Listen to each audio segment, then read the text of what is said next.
The Jake Asman Show will begin shortly. Thanks to all these great Patreon members who help support the show. Get your super chats ready. Jake will be here in just a moment.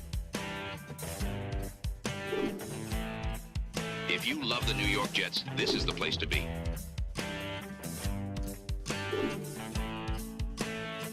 And now, the Jake Asman Show. Sauce Gardner and Garrett Wilson spoke for the first time since agreeing to extensions with the Jets. What did they say? We'll tell you what they said. You'll hear from the guys themselves. Dylan Tereman's also going to join us. Training camp underway. It's the Jake Asman Show, and it starts right now. Man, AG's first training camp with the New York Jets is underway. We bleed Jets green each and every day. Will the playoff drought finally end? Kings of the offseason, baby. This is what we do. At least we have Garrett Wilson. We have Brees Hall. Please subscribe and hit the like button below. Super chats, baby. Cut the line. We have Sauce Gardner. We have Quentin Williams. Prepare to be underdogs. Now it's time to talk all things New York Jets. It's the Jake Asman Show. Here we go. Here on a Tuesday, signed Sauce Gardner giveaway at the end of the stream in honor of Sauce signing long-term with the New York Jets. So I wanted to shout that out right at the beginning of the show to give as many people the opportunity to win as possible. Gift one membership to enter or send in a $10 super chat or higher for your chance to win. With that said, let's say hello to a guy who won the Azzy Award yesterday for the top co-host that we bring on. Ladies and gentlemen, Dylan Tereman joins us. Dylan, congratulations. You're now a one-time Azzy Award winner, and it so happens that we had to adjust the schedule this week with camp underway for you to join us on a rare Tuesday. So appreciate you hopping on. Yeah, no problem. Showing a little bit of flexibility. I understand Robbie Sabo takes a little bit of the front seat once training camp happens, and he's there on the ground at One Jets Drive. So happy to bump up a day. I had to change the byline here. We're still on the road to 1K subs on my YouTube channel, but for today, we are a one-time Azzy winner. Shout out to everybody who voted in the chat. I was, again, really surprised. Thought I was going to come in maybe third or fourth, and ended up winning by about 7 or 8 percentage points. So very, very surprised, but also very happy and thankful for everybody who voted. And I'm awaiting my trophy in the mail from you, Jake, so I can put it on my shelf.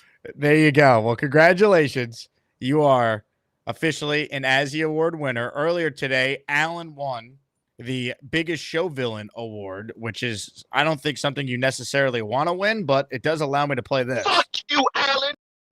So, we move forward now in our Azzy Awards a bit later in the show. Voting for the most knowledgeable Jet fan Azzy will get underway. We got Kyle Clifton, Charles Gorman, Rick Kent, and Snowball as your nominees.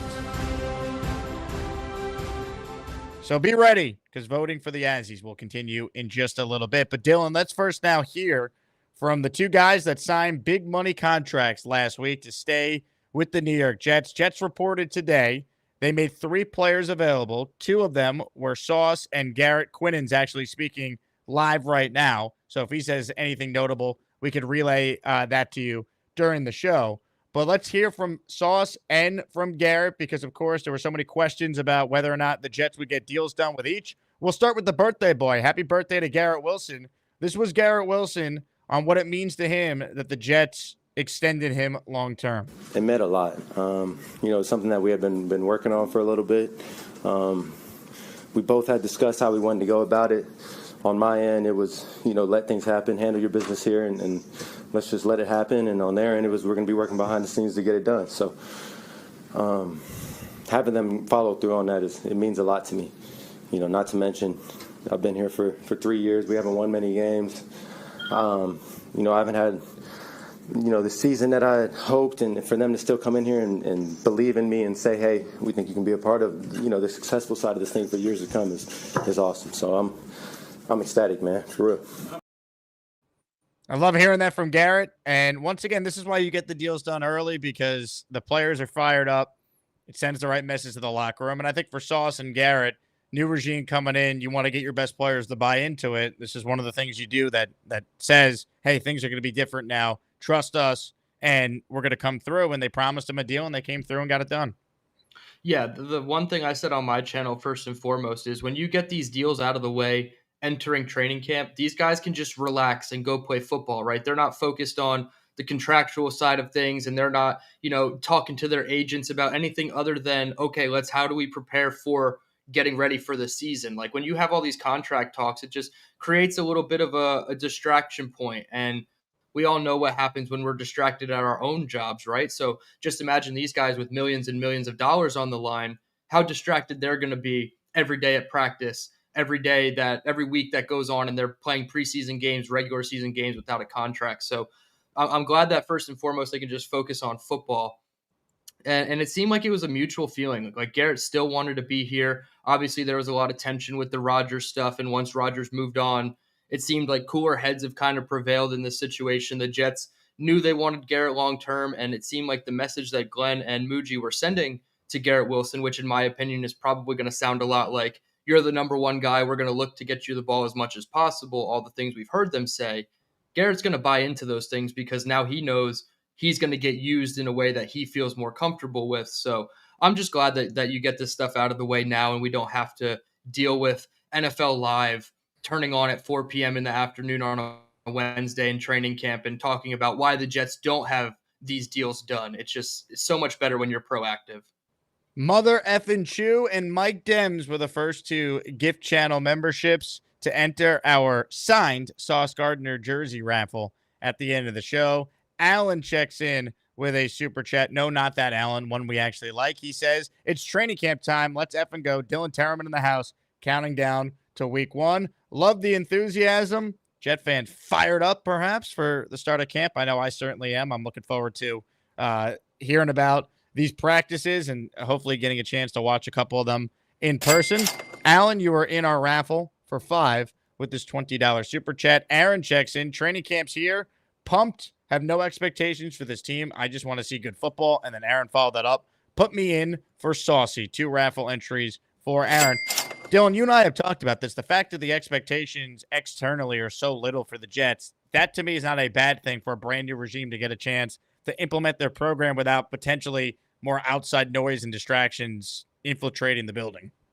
Yeah, it allows for the discovery process to be a little bit more, I don't want to say streamlined, but just, centric to what the Jets actually need. There's no outside noise, no, NFL Network, no ESPN people are injecting their opinions on what they should do. And I know they kind of have here and there over the summer. We should sign Keenan Allen or Amari Cooper, or we should really go after this edge rusher or defensive interior player, what have you.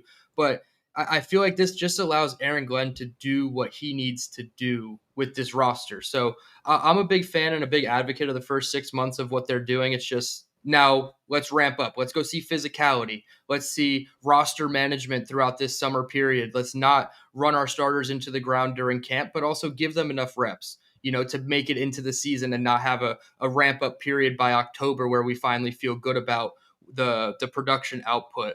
And then the other thing is in-game management. Once we get into preseason, what does the in-game management look like with Aaron Glenn? So let him put his hands and his blueprint on the roster, on the team, on the facility, the way that he wants to do it with as least amount of outside noise as possible, because we all know what happens. When you hear the outside noise, you start, thinking about it too much, and then it gets away from the message that you're directly trying to send to the team. So I like Glenn kind of knocking everything out to the side and just doing it the way he wants to do it. Comment here from Big Islander fan. Does Glenn allow his coaches to address the media? Parcells would not. Well, the rules in the NFL today are different than they were then. Coordinators have to speak once a week. So you will hear from Engstrand and from Wilkes at least once a week during the season. Yep. And we've already heard in-house interviews with Eric Allen with all the top 3 coordinators, Engstrand, Wilkes, and then Chris Banjo, the most recent one. So you're definitely going to hear from them. It might be like the exact minimum of what they're allowed to, they're obligated to speak to the media. Who knows? We're not sure exactly, how many times Aaron Glenn is going to allow for extra media appearances or whatnot. I feel like they're going to do the bare minimum at first until either the wins start stacking or they're competitive in these games, and then they have more of a backing right now. Right now their backs are up against the wall, even though it's year 1, and they need to get their back off the wall and create some separation before they have room to really stand and talk. More from the press conference with Garrett Wilson and Sauce Gardner. Love this answer here from Garrett. He's asked what his goals are with the Jets this season. Playing meaningful football. I feel like I've said that a few times this offseason because, that's the question I've been getting asked, right? And that's, you said the next thing. That's the thing, the only thing. I feel like I haven't done anything, right? Let's play meaningful football. That's all. Just play in December and January when it matters, when you're playing for something, and go out and make plays. Do what you do, but on the highest stage. I feel like that's the next step. All the rest of the stuff will take care of itself if we find ourselves playing meaningful football in December and January. The team. Love that from Garrett. Yeah, this is what we've kind of been preaching, right? I know the expectations might not be through the roof. Some say 4 wins, some say 6 wins, some say 8 wins. Peter Castro says 11 wins. I just feel like meaningful football is what we should be striving for. It's obvious that every team wants to win the Super Bowl, right? Even Mike Borgonzi, the new GM of the Titans, was asked today if his roster that's about to take the field tomorrow can win the Super Bowl. He kind of smirked. He was like, look, that's always our goal, but we understand there's a lot of work to do with this roster. There's probably not as much work to do with the Jets roster as the Titans, in my opinion, even though they were ranked higher than the Jets and ESPN's rankings. But meaningful football in December and January at least gives you a chance. It gives you hope. It gives the fan base something to hold on to, where we're not, all trying to get Dom C on our podcast in middle of October to talk about draft prospects, even though we love talking to Dom C. When we have to talk to Dom C that early in the season, we know the season's not going right? So it's really unfortunate that that's the case. So I'm with Garrett. Let's just play meaningful football, get through Halloween, get through Thanksgiving weekend, get towards Christmas. You don't even have to make it all the way to Christmas in the playoff contention, but week 15, 16, come on. Can we just be in the picture, in the graphic of in the hunt, and we have to win and hope for some teams to do something for us to have a chance? Like, why can't we just have that little thing, right? We're not asking for a ton. We're not asking to go 17-0 and win the Super Bowl. And I can't agree with Garrett more. They haven't done enough. He's not happy with his production so far. He feels like there's more in his bag to give to the team, and he feels like the team can give more in terms of wins. So I'm excited to see meaningful football hopefully be played this year. Purple Belt Mike with an Asmaniac super chat chimes in. Man, I love G5. I would totally get that man tattooed on me. Give me a reason to do it, G5 LFG. Well, Mike, let me ask you the question. What would it take for you to get a Garrett Wilson tattoo on your body? Like, does he have to go out there and be a part of a Jets team that wins the Super Bowl? Does he have to be a part of a Jets team that ends this playoff drought? For you to get a Garrett Wilson tattoo, what are you picturing? That's what I want to know. Yeah, I would hope that he would get the tattoo of the catch, right? That famous one against the Texans, except replace the football with a potato, Mike, because we need to learn how to wash those potatoes so you can be some help to Purple Belt Wife. For those who missed yesterday's second stream, Purple Belt Wife made her fantastic debut on the show, and I don't want to spoil it, so go back and watch if you want to check that one out. Speaking of lovely ladies, No Jobs, Just Naps writes in, any lovely ladies want to come over and take a nap with me?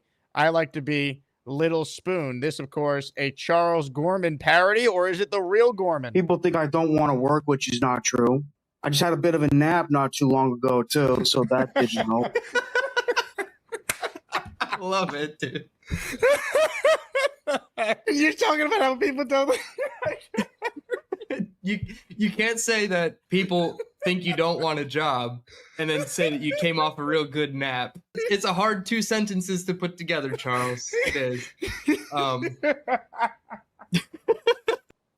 Just amazing, Dylan. That was the last time you did a real long form appearance on the show. Who knows what's going to happen today, but that Gorman moment there will live on forever.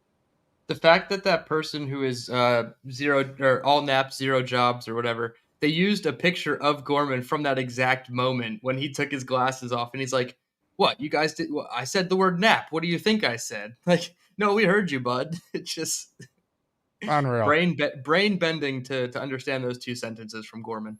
Unbelievable. More comments from the press conference. You've heard from Garrett. How about we hear from Sauce? This was Sauce Gardner earlier today on his goals with the New York Jets going forward. I want to be the best. That's not just this season, but that's in general, like my legacy that I want to leave. I want to win games, and I think we have the players, the coaches, and everything that it takes to win games and to win a lot of games. So, I'm just looking forward to that. That's my main thing. I know my individual accolades, those are going to come with us winning games, so because I know like our coaches are putting us in position and they're going to put me in position to make plays. So individually, like that's not something that I'm worried about. I just know us winning games. Everything else is going to come. Winning games, but something he said there, Dylan, my coaches are going to put me in position to make plays. Let's see Sauce Gardner getting an opportunity to shadow receivers. Let's see Sauce Gardner get opportunities to be in more man-to-man press coverage where he can make more plays on the ball. That's the next step for Sauce. You make him the highest-paid corner ever. I need him to be treated like a guy that you could use on anyone in the league in any scheme to try and help you win that week.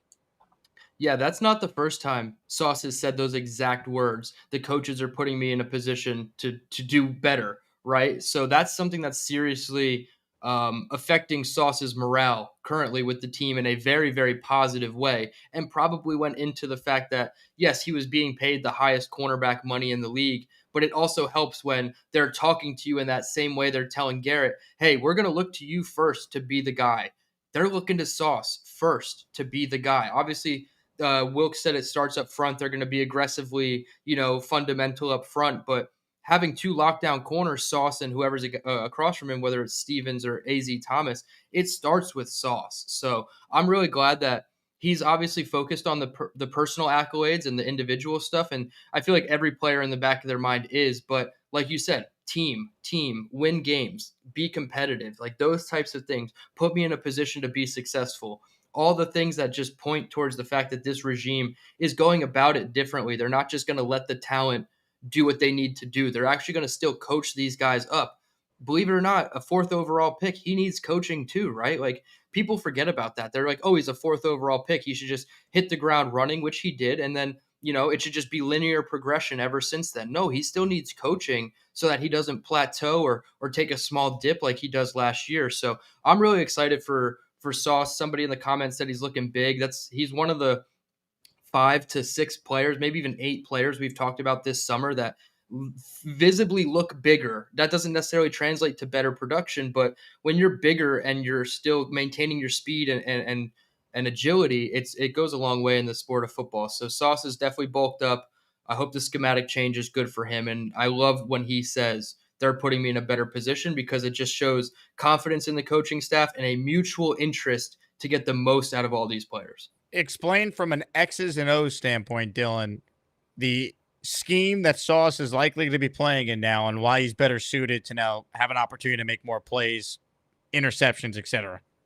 Yeah, so Saleh liked to run a lot of cover 3, a lot of quarters, which is cover 4, where you have your two boundary corners. They usually just bail out and they just run deep and they cover a deep third or a deep quarter of the field. A lot of times you can identify cover 3 because your boundary corners, you're only going to have one single high safety, and then you're going to have your two boundary corners that usually immediately turn, put their butts to the sideline, and bail out. And that's a lot of what Sauce was doing if he wasn't pressing up at the line of scrimmage.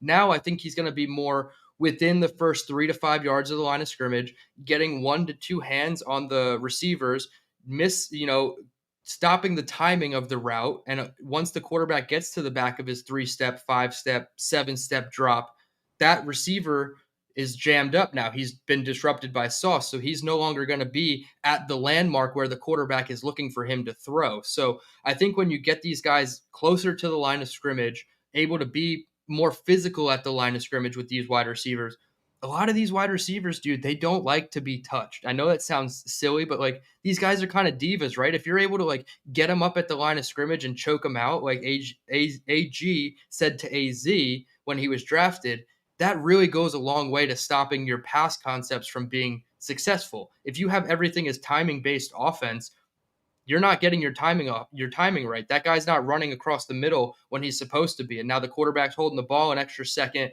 He's more susceptible to taking a coverage sack from the defensive line, even if you blitz 4. And they're probably going to blitz 5 sometimes with Quincy or Jamie and Sherwood mixing in from the second level. Even Michael Carter the second or Isaiah Oliver off the slot would be a fun blitz little variation or wrinkle. So having Sauce in man coverage at the line of scrimmage more often than not is going to disrupt timing and throw off offenses from running their timing-based plays.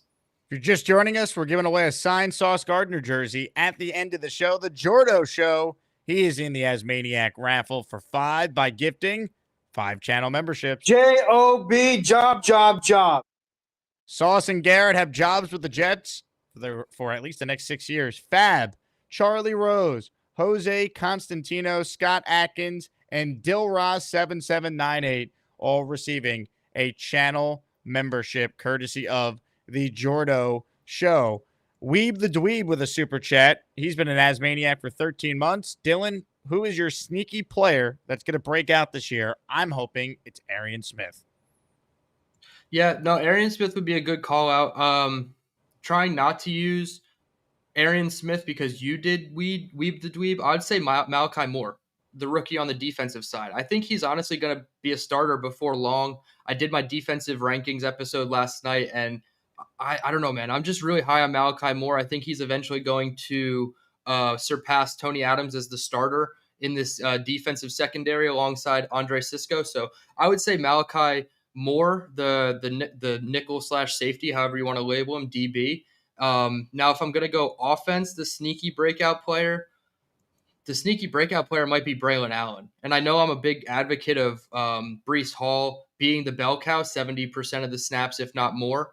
But you're going to have your reps where Breece Hall is out wide or in the slot as a route runner, more spread out, then you allow for Braylon Allen to be in the backfield as well. Your 2 running back sets. It doesn't necessarily mean that your 2 running backs have to be standing next to Justin Fields in the backfield.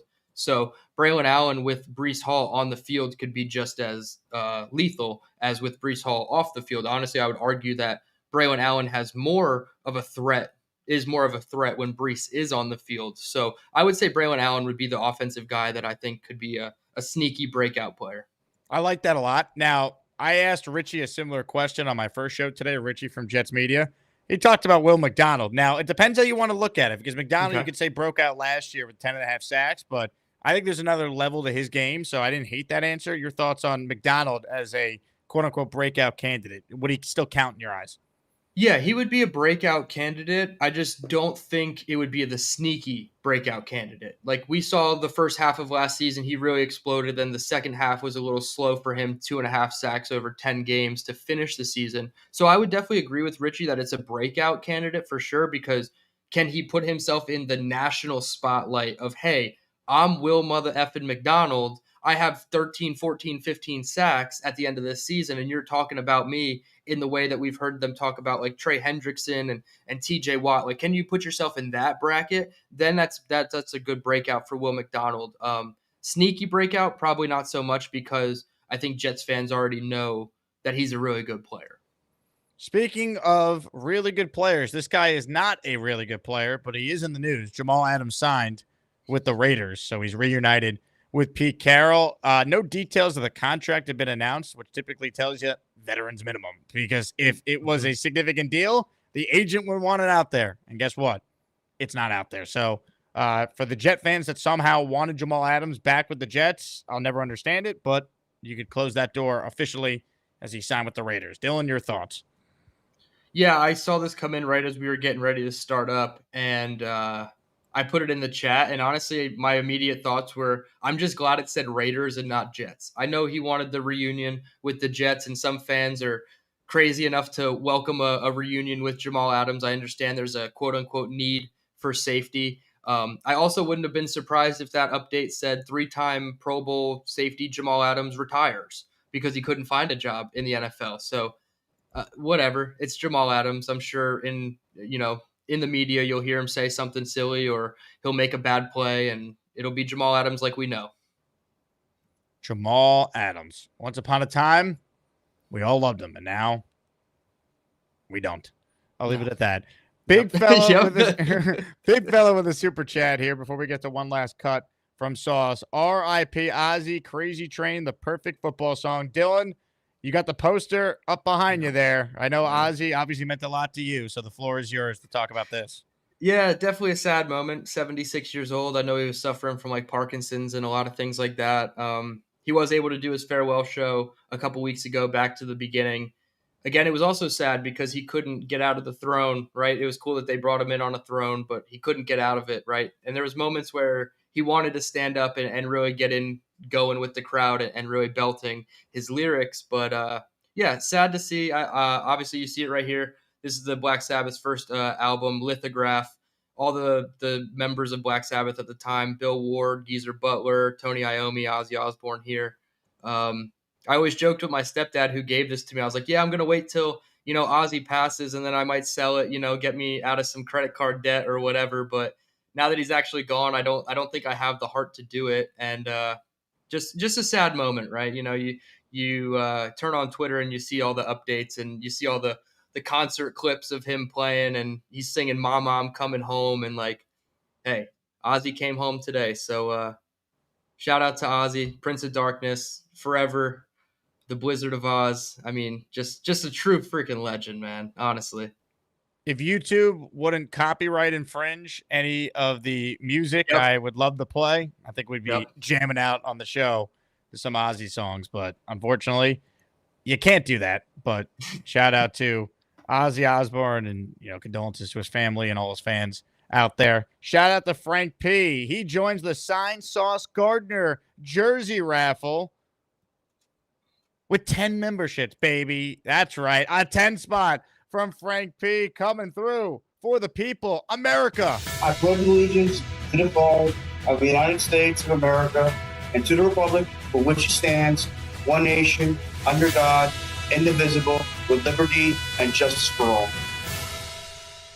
Joe Quat, Nike, Diljurian, Lorenzo Ramos, Me Now, JoJo Master, Minnesota Jets fan, Boss Bentley, Lucas S., Michael Felice, all receiving a gifted membership there, courtesy of the great Frank P. Frank, thank you as always for your support. Kyle Clifton writes in, keep your hands on the air. Give it up for Geezer Butler. He's the bassist that was playing in the concert, and he was, oh my God, was he slapping, dude. It's so fun watching these old heads, and like, sorry if you guys are in the realm of their age and you don't like the word old head, but it's paying homage to all these guys, like what they've done in their careers, just 4 decades of just insanity, and like their fingers still move at such a rapid rate. It's just, I love it. It's so fun to watch these old guys get on stage, and all the people that played tribute. I know like Steven Tyler was there. Jack Black even sang a song. There's a couple other people. Youngblood was one of them there too. So like a lot of legends came out for that concert. Ralphie says in 1979, I don't think the over-under on Ozzy passing would be 2025. He outkicked his coverage. Oh, 1,000%. 1970, yeah, in 1979, they probably didn't even think he'd make it to like 2000 at the rate he was going, right?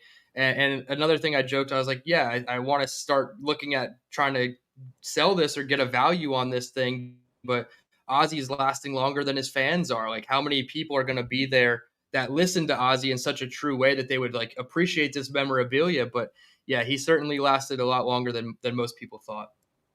Comments, questions, super chats, cut the line. We got one more cut from Sauce Gardner here to play and react to. This was Sauce Gardner when asked on what he worked on this offseason. Everything, like getting bigger, stronger, faster, footwork, just everything, locating the ball better, like all the base fundamentals. Like, I just prided myself on all of those things. It wasn't like one specific thing. I was just trying to do a few things right, like hundreds of thousands of times, so I can't get it wrong, So I feel like that's going to show in training camp, and I feel like it's going to show throughout the season. And, looking forward to it. First team All-Pro 2025. Your starting corner for one of the sides, Sauce Gardner. I feel it, Dylan. I feel it. Yeah, I mean, based off the last clip, we'd over into this clip, everything that we've seen this offseason has been pointed towards making Sauce and Garrett a focal point of this football team. They deserve the captaincies. Geez, 3 phone calls in the last 4 minutes. I think these guys deserve the captaincy. This is not the first time Sauce said this is his best scene. He's working on a lot of different things. He joked on the Pat McAfee podcast that he wants to give Aaron Rodgers things that he's never seen before in practice in week one because he feels like Rodgers has Sauce pretty much pinpointed and he's given Sauce, oh, I knew what you were doing on this play here, so I knew I could throw it over here. So I'm glad to see Sauce is really trying to add tools to his tool belt, allow for a little bit less predictability out there on the boundary. And I think it's going to work. I think, situationally, we'll see him travel in man-to-man, tight situations. We talked about it DK week 1. You can get away with shadowing him. But then week 2 against Buffalo, you could probably, get away with kind of just playing your sides against Keon Coleman, Josh Palmer, Khalid Shakir, and Curtis Samuel. So we'll see how it goes, but I'm really excited to see the traveling more often than not.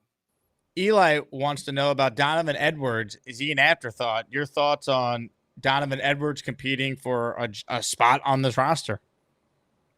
Yeah, I think he's a bit of an afterthought. I mean, maybe he can pop off in training camp and really show some long speed to kind of give you more of what Brees can give you, right? Where it's just finding the hole, cutting it up and going. But to me, even if you keep 4 running backs, the 4th one would be in Nwangu because he gives you special teams versatility, right? He's probably not much as a running back, but Donovan Edwards probably wouldn't be either. And you want to focus on the top 3 guys, Hall, Allen, and Davis first. So to me, if they keep 4, it would be in Nwangu, and I don't think they're keeping 5. So Donovan Edwards, maybe he's a priority practice squad bring back if he clears waivers. But yeah, for right now, I feel like he's not making enough waves.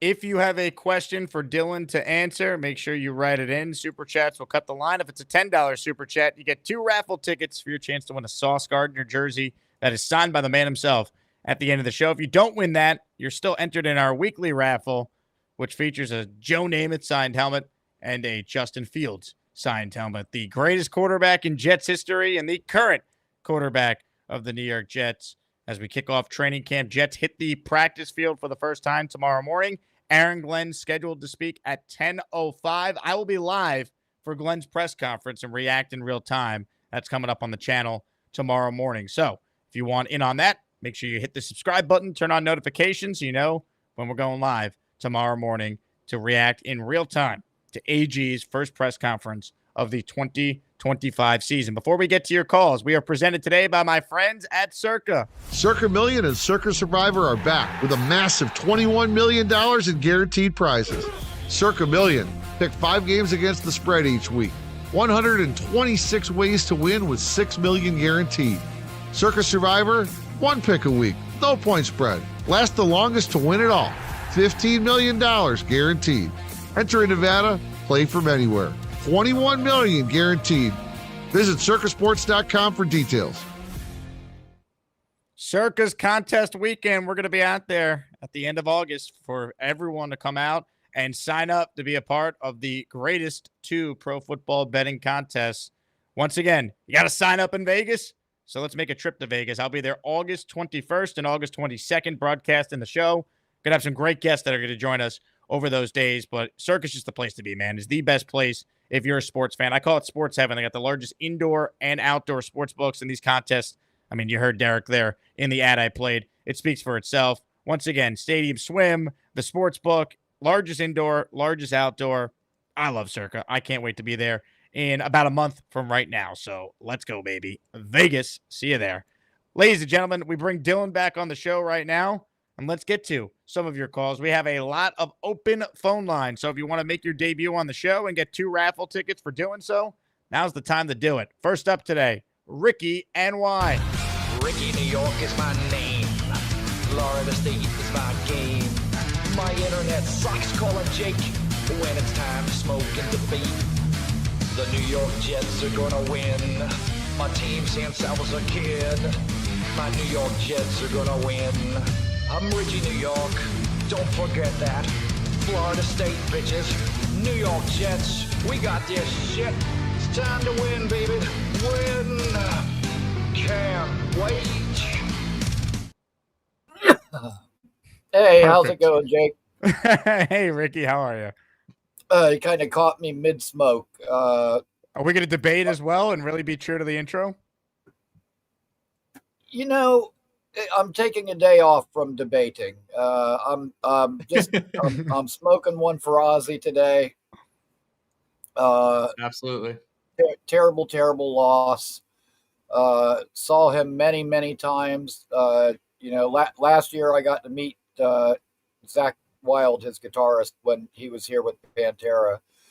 But man, yeah, like that was not the news I was expecting to wake up to today. So that really sucks, man. However, as I was talking to my wife about that, all of a sudden she says, did you order something? I was like, I don't think so. And she was like, there was a package outside. The Justin Fields jersey. Oh, that's nice. Hell yeah. Ricky? Did we lose Ricky? Did he freeze as he's showing off the jersey? Dude, that's the best freeze YouTube could have given him ever, or StreamYard. Wow. Well, Ricky, if there's a way to get zapped, I mean, that might be one of the best ways to do it, all right? I mean, damn. Look at him. Look at the happiness on his face. Like, if you're going to go out. Yeah, he's so happy. He's so happy. That's the way to go out. The black Ricky, jerseys, there? dude, they're so clean, too. Like, look at him. Ricky. All right, Ricky. I know you love Aaron Glenn, so you leave me no choice. You get the fuck out. See you later. I'll see you on Thursday, Ricky. Thursday at 8 o'clock. I finally got my monthly planner so I can understand what day of the week it is and coordinate all these appearances on podcasts. So I'll see you on Thursday, planner. Ricky. Look what I do to keep organized here, right? I got this. Yep. I got this. Yep. I got this. You should see my desk. Yep. I was gonna say I got all my note cards and stuff too. I'm constantly taking notes and just I couldn't, even when we're talking here, I'm writing down notes of you're saying just so I can not sound like an idiot up here. You just see some of the things that I have written down during the show that, like, out of context would make absolutely no sense. Like, yeah, you go back and you read it 2 years later and you're like, what the hell happened on this day? Beast catfish moment, hour and 23 minutes in. Reminder to grab that. Like, I don't think, like, imagine you timestamping it and everything. Hell yeah. It's like, it's when you do this so much, you literally have to, dude. Your brain cannot focus on that many different things. Like, you can call back when you have like a cool interview with somebody. You're like, oh yeah, that was back on March whatever. Now we know you're just looking at the book off to the side. But when you do this for so long, you have so many cool moments. You got to try to encapsulate them all. Hit the like button if you're just tuning in. We got 250 people in here. You can tell training camp is finally back, that the numbers are increasing at almost 400 in the first stream today. So let's go, Jet fans. Good to have the Asmaniac community starting to come back to the channel. Edward checks in with a super chat. I don't know what he's saying here, but it does get him 5 raffle tickets. Dylan, would you like to interpret? No, I have no clue here. Thanks for the $20. We appreciate it. But what in the hell? Rasta Dread with a $10 super chat. Put me in the sauce raffle. You're in for 2. Jess gifted a 5-spot. Shout out to Jess. I hope she wins a raffle soon. She's been crushing it with the membership support. We're the freaking New York Jets, so we're built for this shit. Jess is in the Asmaniac raffle for 5 by gifting 5 channel memberships. And if you hear your name called, you thank Jess for your membership. Domino Effecto, John Reed, CC, Funky Monk, and Ant Mance all receiving a membership there from Jess. We are going to get to more of your calls, but it's time to vote in the Azzy Awards. Today, we're giving away the Azzy Award for the most knowledgeable Jet fan. Your nominees are Kyle Clifton, Charles Gorman, Rick Kent, and Snowball. It is time to vote, ladies and gentlemen. Voting is underway. It's time for the Azzy Awards. Gotta get through Jet's off season. Who's gonna win? Who's gonna lose? These Asmaniac callers are legends. It's up to the chat. It's your time to vote. You gotta decide who's better. Asmaniacs drive the Jake Asman Show. That's why we gotta have these Azzy Awards. Yeah, let's go, baby. Who you got, Dylan? Is it going to be Kyle Clifton winning this award after he won the Best Takes award? Now, knowledge is not the same as who delivers the best take, so let's make that clear. But he's up for it. Rick Kent is in this one. Charles Gorman is in this one. Snowball, a stacked list of nominees. You're on mute, Dylan. This might be another one. I know we had one overtime with, I think, best hair, right? With Rick Kent and Ricky New York, or was that with Ricky New York and somebody else? Either Ricky way, and Rick Kent. You're correct. It was Ricky and Rick. Okay, cool. So I think that this has the chance to go into another overtime. All four of these guys are completely deserving. Charles, we talked about it off air. He's like Rain Man with some of these Jets quotes that he can, or stats that he can come up with off the top of his head on some of these calls. Kyle Clifton, I mean, he won best takes, so you're clearly not most knowledgeable, but you are very knowledgeable if you win best takes. Rick Kent, I mean, you're the Jets historian, right? You're the legend. You've been around forever. If I'm not mistaken, he watched Maynard and Joe Namath, so he has a lot of literal knowledge about this team. And Snowball, I mean, is anybody smarter than Snowball? I feel like he's a genius in his own right when it comes to this Jets stuff. So very, very deserving. I'm not going to pick one. I have one in mind, but I don't want to sway. I do want to collude against Kyle so that he doesn't have more Azzies than me. But other than that, they're all deserving. Love it. Most knowledgeable Jets fan. That's what you're voting on, people. And however you determine that, go and vote and make your voice heard. Tomorrow on the show, most anticipated return is up for grabs. Allen already won one Azzie, so let's not allow him to win another one. Let's not be stupid. And then on the afternoon show, the best wingman. Who do you want in your corner? Simple. That's going to be a fun one. Vote.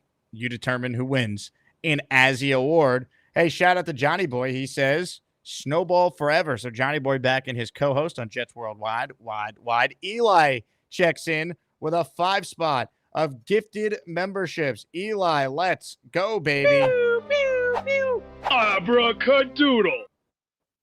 Just like that, 5 memberships up here. Eli's 5 gifted memberships went to the following 5 Asmaniacs. So if you hear your name called, you thank Eli for making you a channel member. I'm So Enrique, Crunching Numbers, Eli D, The Real YouTube Shadow, The Break Studio, all receiving channel memberships. So congratulations to everyone who got one, and thanks to Eli for paying it forward and joining our raffle for 5. With that said, Dylan, are you ready for more calls? As ready as I'll ever be on this show, Jake. Ladies and gentlemen, buckle up, because joining us right now on the Gus Buster Umbrella Hotline is one of the chillest people to ever live. Gator says, I think Big Cho might need an intro. Big Joe. Yeah, it's nice. I like my recliner. No, I just called to check in. Big Joe. I don't like all those wrinkles on my head. I don't have that many wrinkles. We're talking about Big Joe. My implants are coming in 3 months. The Kardashian ones? Put the jet gear on for you. Been running some errands early. Came home just chilling. Big Joe. Jake, Cho, what's up? how are you, Cho? I'm doing well. I just finished up with my podcast stuff for today. We're finished recording. We just got to put the final touches on it.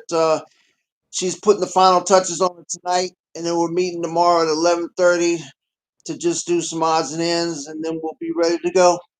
How many hours is this podcast going to be? Is it a long first episode? No, I don't think so. I think it might be like an hour. How'd the So when do we recording get go? the release of the Big Show? Say what now? When do we get the official release? I'm trying to chill and listen. It'll be tomorrow, sometime tomorrow evening. This is highly anticipated, Big Show, so you're going to have a lot of viewers tuning in, for sure. A lot of chillers, a lot of listeners. Appreciate it, Dylan. I'm excited. Big Cho, were you nervous? Nah, man. It went well? Yeah, it went well. It went well. Did you have any just long pauses and dead air, or was it a fluent conversation? It was pretty fluent. We paused off and on just to make sure we got the right segments and everything. And she's just putting in the different stuff tonight, and gonna record her part about the social media stuff and calling in about your comments and if you have any memories back in the '60s.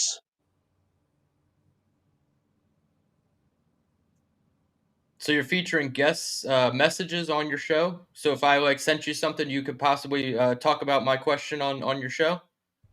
Well, since it's not live, what we're gonna do, it's not gonna be live until August. What we're gonna do for the first couple shows is at the end of this episode, um, we're telling you to make comments and tell us about your memories.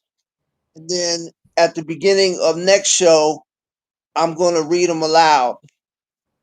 Oh, great. Well, I hope that I make it on to the Big Show because nothing would be better than chilling and listening to you guys talk about one of my Jets takes. There Hey, you Big go. Show, have you Yes, thought sir. about the possibility of a new show name? Because I think we might have a real winner in the comments here. What is it?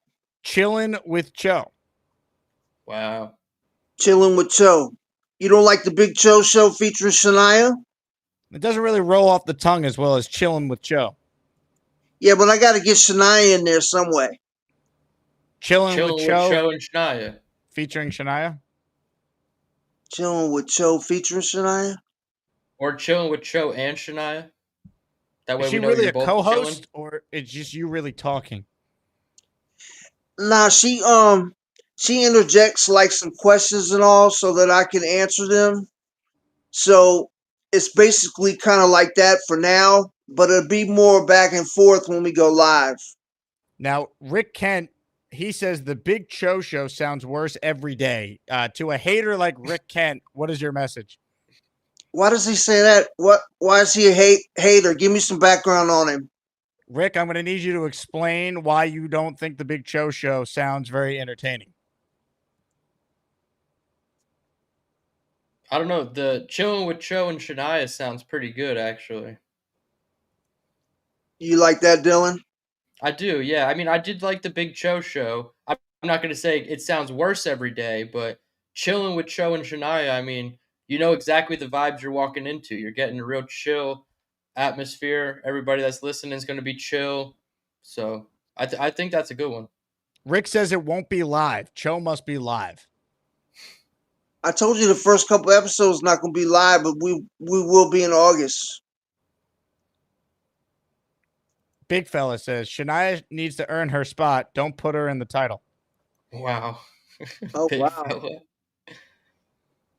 Yeah, but she's doing a lot of good stuff behind the scenes, man. I got to include her. The Human Fund says the down low with Big Cho. The download, I like that. Ricky NY is back, and he's flailing his arms to get in here. Go ahead, Ricky. You got something to add to this? Yes, I do. Sorry, I had to go full Bobby Midnight and start waving and try to get your attention, but it worked. I like the Big Cho show. I like the Cho show for a name. And Cho, you like me are a Jets and Florida State fan. You've always got that Florida State thing on your chair behind your head every time you call in. I know you're an alum. You need to get Gator to do a modification on the Florida State war chant. So they're going, Cho,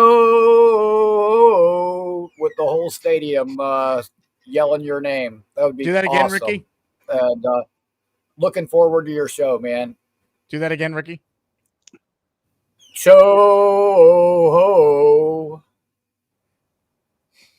I like Get it. the fuck out.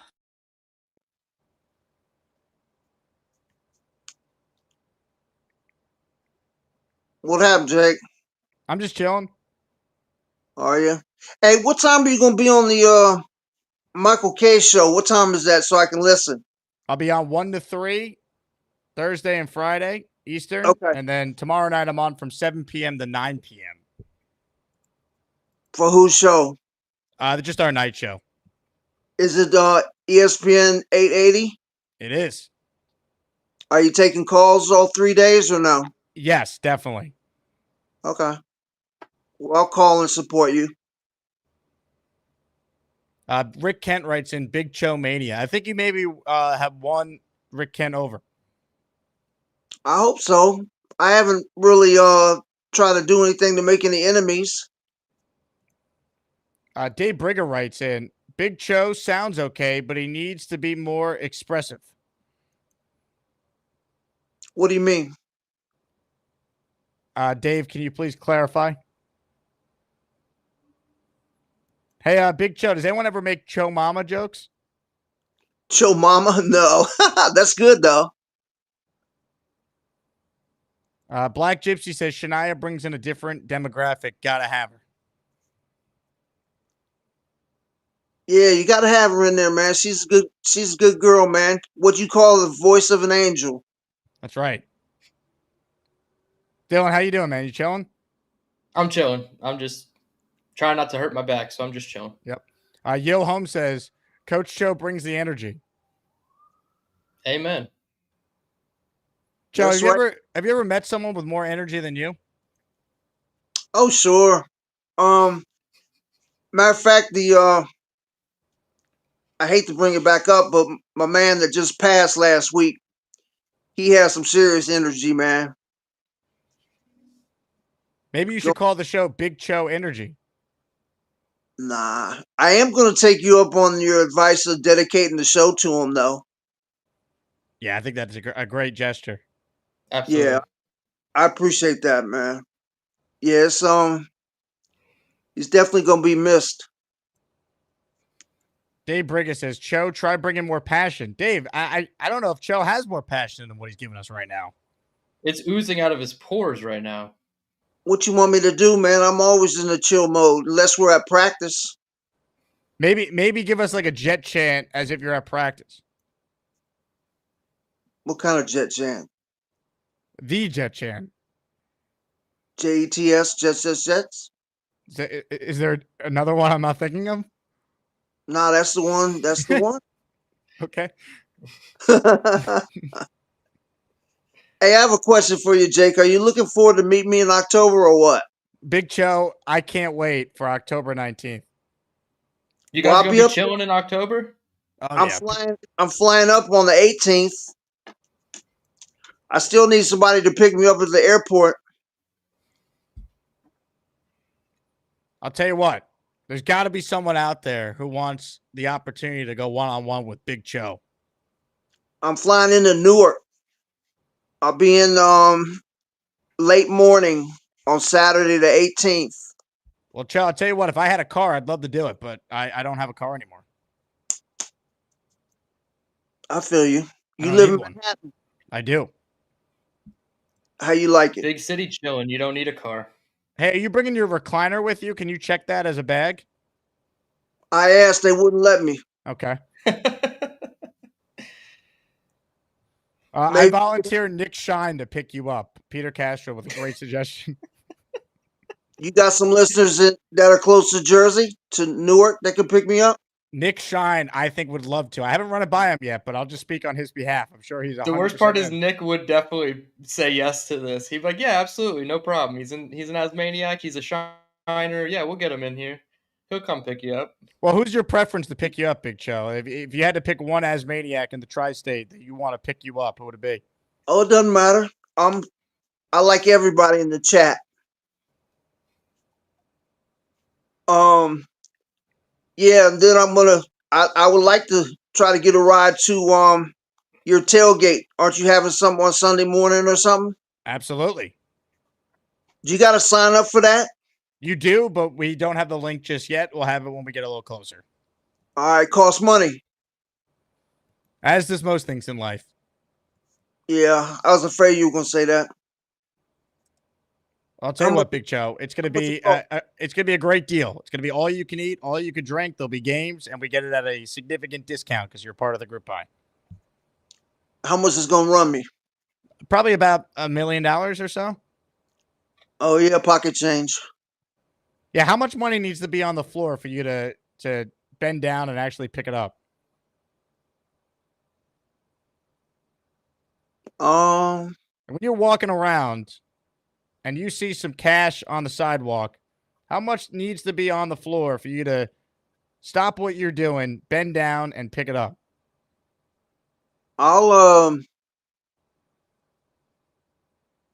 If I see money, I'll go down and get it. I'm thinking at least 300. Otherwise, it's a non-starter for you. Yeah, but how you gonna tell how much it is on the ground? Well, you start to see wads of cash blowing in the wind. Oh. But seriously though, you think I'll be able to get a ride? Have you heard of? I do. I think you will. There's so many good Jets fans out there that are willing to help. I'm sure you will. Well, hypothetically, Big Joe, say you don't get a ride. Have you heard of the app Uber or Lyft? Yeah, I've heard of Uber. How about a taxi cab? I was trying not to spend any cash. I see. So this is all about efficiency here. Yeah, just a nice gesture, you know. Well, I'll tell you what, worst case scenario, I'll start a Big Cho GoFundMe and we'll raise some money for Big Cho. You mean a Cho fund me? The Cho Fund Me, yes. Cho Fund Me.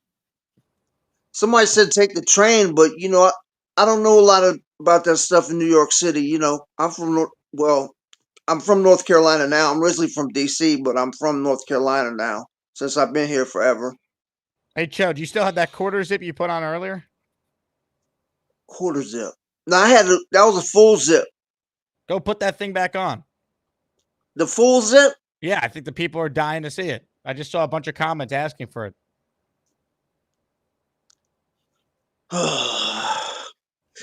Just for you. Hold on. Joe, do you mind if I play some dramatic music? Yeah, I'm going to put the phone down. You're going to look at my ceiling again. What a ceiling.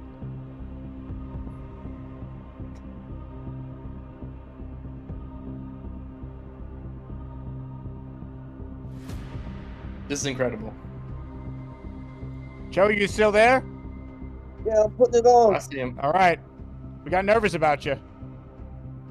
Nah, it takes a second.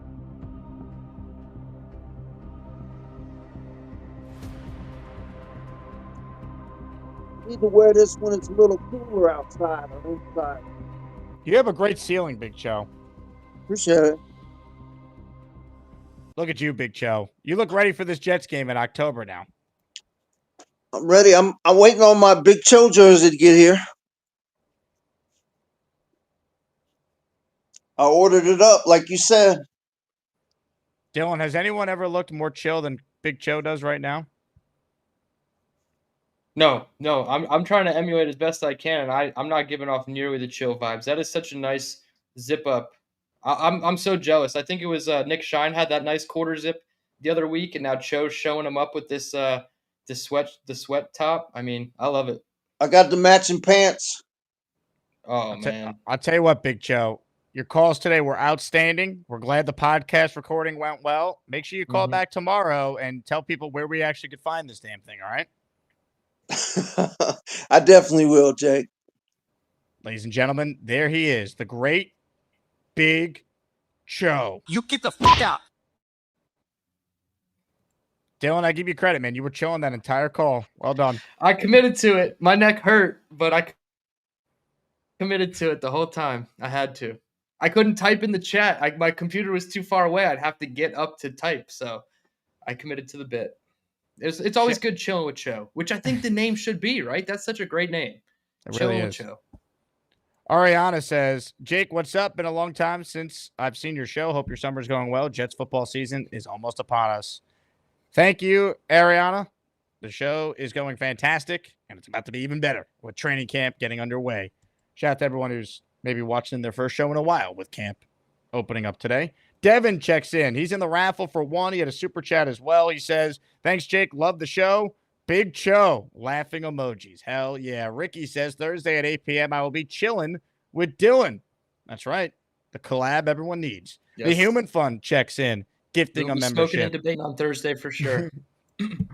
Mother effing Chew in the raffle for 2. Kyle is very knowledgeable, even if his hair isn't as fabulous as Rick Kent's. I want the Sauce jersey. You're in for 2 for the Sauce jersey.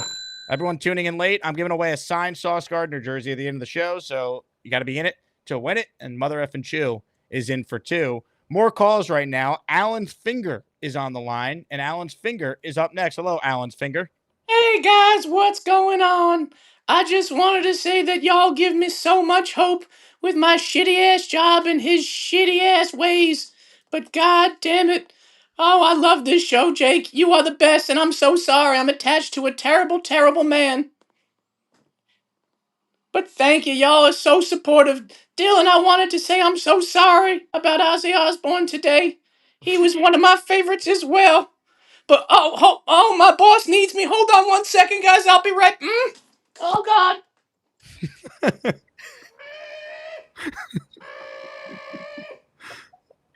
Whoa. All right. Alan's Finger, thank you. This is a family show. Jeez. Does that disqualify Alan from most anticipated return in the Azzies because his finger called in? I think it might. Yeah, I think it might. I'm trying to figure out who that was. That Barbarossa? I'm trying to see through the TV screen on who that was, but Barbarossa is known for these antics, so that would be my first guess as to who it was. Sorry about your shitty job. Was it Barbarossa? Do we know? Could it be? The little hat on the finger. Who has a hat like that for a finger? Do we really think this guy is capable of being Alan's finger here?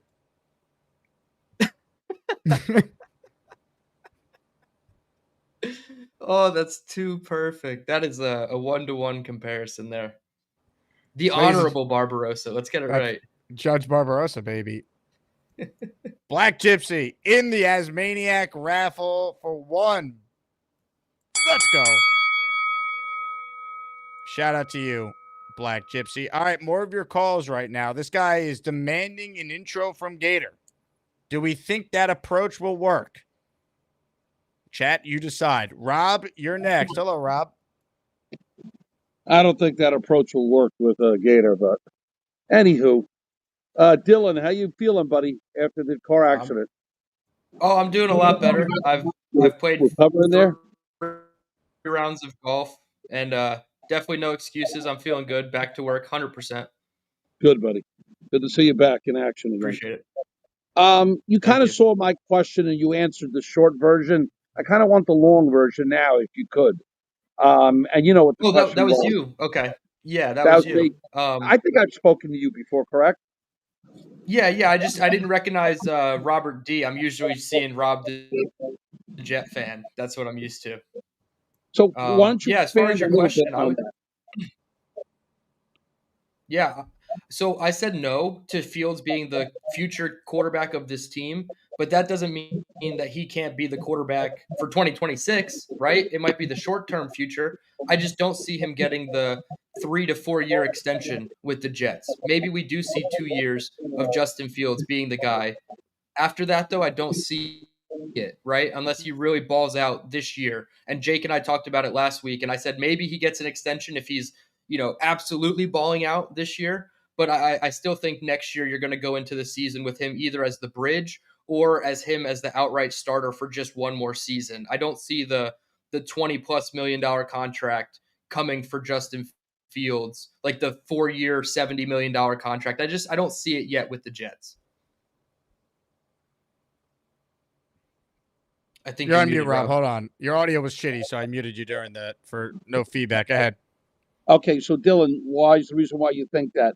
Are you thinking that because you also think that he has troubles throwing downfield or comprehending like the schemes in the whole game and stuff? What's the reason, Dylan? I think there's a reason to be optimistic that this year might be the best season for him because of the coaching staff putting him in a better situation. I think the sample size hasn't been big enough of good play consistently, right? I do think he has plenty of arm strength. I think he can read a defense. He can get to his second, sometimes his third read. It's not always perfect. But again, if he's just able to hone in on the consistency of it, that'll go a long way. I'm not sold that we'll get the consistency with the coaching staff and the team that we have around him right now. Okay, I kind of agree with that. I'm hoping at the very minimum, as I was speaking to Jake before, we can get lucky at maybe 8 wins. And you know what? If he's the bridge quarterback for next year on that, I would be okay with it.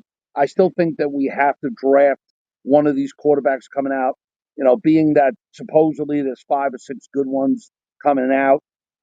What do you think about these quarterbacks that are coming out? Any of them look good to you, Dylan? Yeah, I think the name of the game for Fields is just push off the question as far as the Jets drafting a quarterback as long as possible. I've done studies on Lenore Sellers from South Carolina, Cade Klubnik from Clemson, and Drew Aller from Penn State. I still have to get to Garrett Nussmeier as my top 4 guys. I would like Lenore Sellers or Cade Klubnik of the 3 that I watched. I'm not entirely sold on Drew Aller yet. I don't think Arch Manning's coming out. Garrett Nussmeier has shown abilities. I've watched just highlights, no all 22. I think that kid can really sling it. So I'm excited to see what the top of the draft class looks like. There's obviously a lot that can change, but I would take either of the South Carolina quarterbacks, whether it's Sellers or Klubnik, for the guys that I've watched right now. I still need the jury's still out on Drew Aller. His mechanics are a little wonky, and when he faced pressure, he threw off his back foot, which gave me those Zach Wilson vibes. But he also can run with his, when the pocket breaks down, and he can improvise like Josh Allen at times. So Drew Aller is definitely a mixed bag. So I would say Clemson, Cade Klubnik would be the guy that I'm picking right now. Omar Ochoa enters the Sauce Gardner signed jersey raffle at the end of the show. Give it up for Omar. He is in for one. More of your calls right now. This guy has never called in, and he's gone. It's amazing. He was on hold for not even 5 seconds. I was going to go right to him. It was Chris B., who everyone knows is in the chat, constantly writing positive things about the Jets and this show. And I tried to get him on immediately because he called in, and he's gone. Jeffrey is now in the raffle, though, for one. He gifted a channel membership. Thank you, Jeffrey. Let's see who got it. MTS received your membership there. The one that was gifted by listener Omar went to Dennis Garcia. So he's in. And how about this from Uno Jets? Short and sweet. $10 super chat, 2 raffle entries. Put me in. Let's go, Jets. Deal.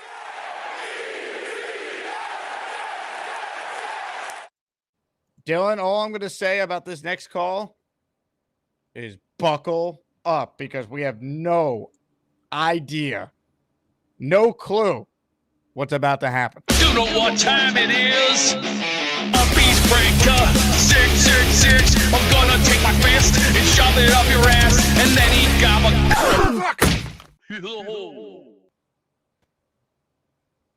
Ozzy Osbourne. Seen him live 2004 at Ozfest. Probably one of the greatest moments in all of American history. He will go down as probably one of the greatest singers out there. He will be missed. And sure, Metallica and many of the other bands have given a tribute to Ozzy. But let me just say to all heavy metal brothers, unite and give a great worship to the great Ozzy Osbourne.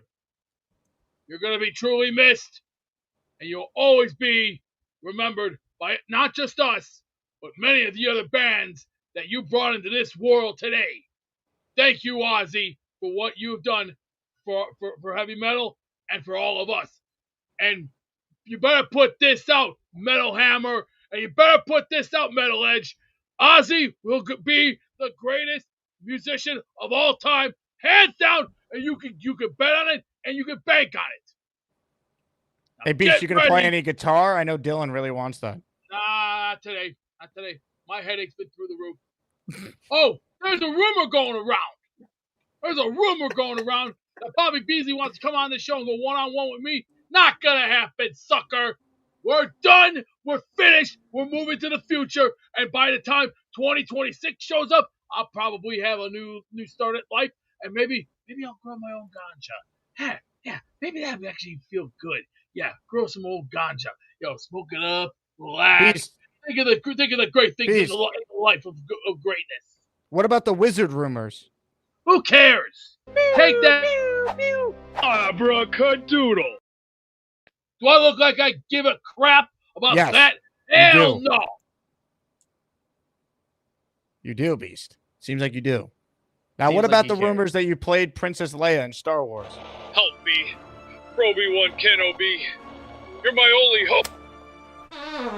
Any truth to that? You want to make me look like a transvestite now? I don't think so. Bimbo ba, bimbo ba, bimbo ba, bimbo boomy, bimbo boomo ba.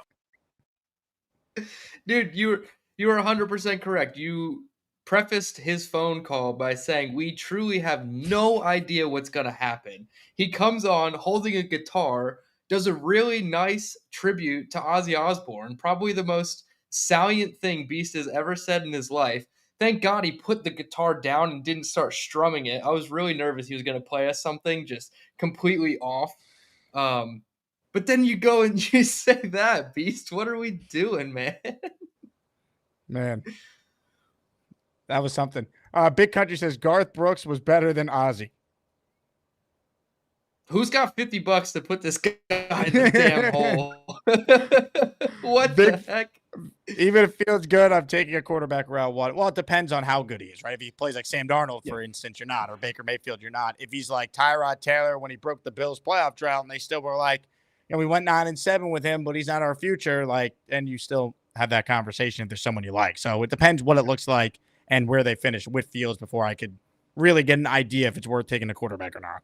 I was just going to say, what slot in the first round, it does make a huge difference. If they're picking top 8, yeah, you go as hard as you can to get that quarterback. But if you're picking like 18, 19, and you're one of the ones that like just misses the playoffs and Fields is okay to good, like you're saying, big fella, it makes it tough. Like, would you rather prioritize a wide receiver? Would you rather prioritize a defensive interior player or an edge player? Like, how would you go about it? So I don't want to say that I'm completely one-track mind on quarterback round one, but I do think depending, if you're picking top 14, top 15, I do think the odds of it being quarterback are greatened significantly.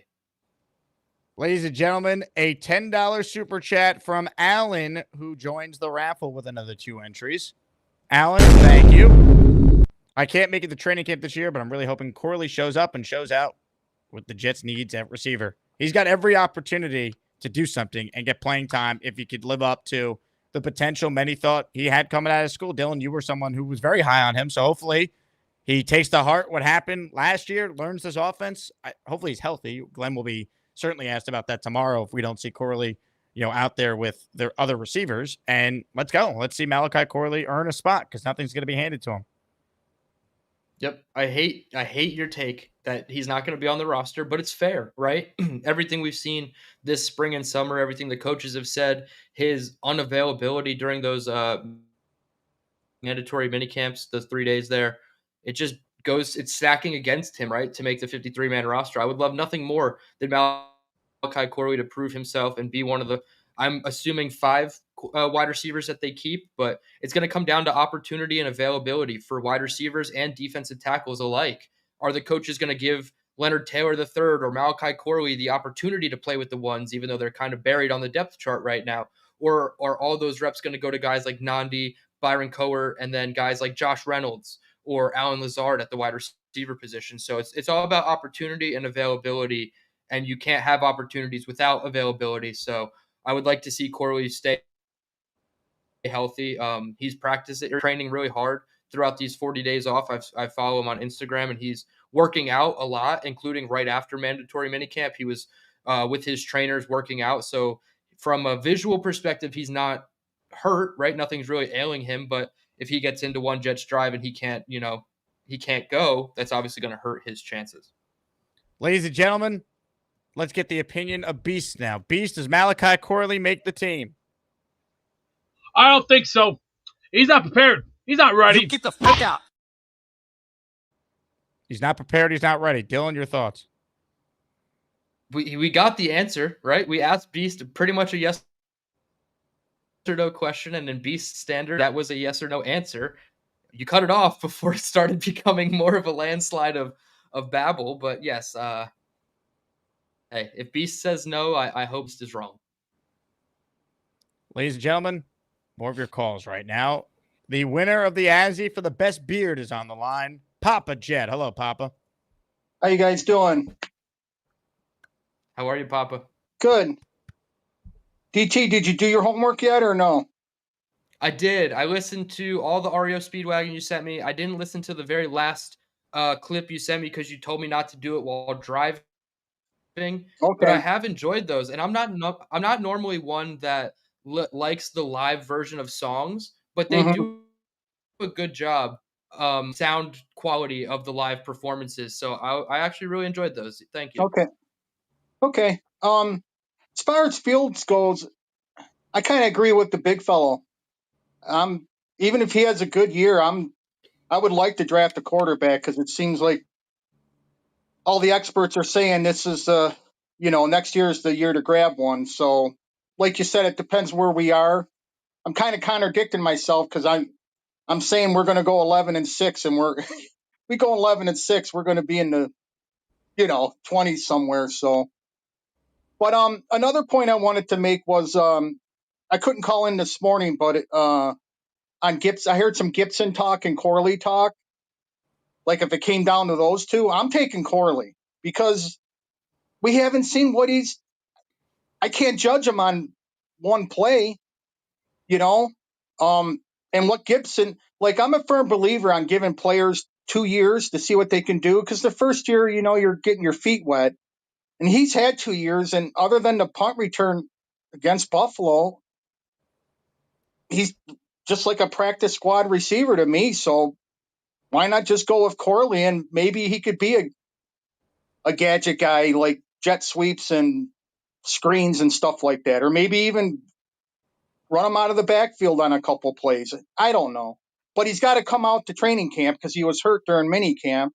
I mean, if you don't come out, then if you got to cut him, cut him. But I like to see what the kid can do under Glenn.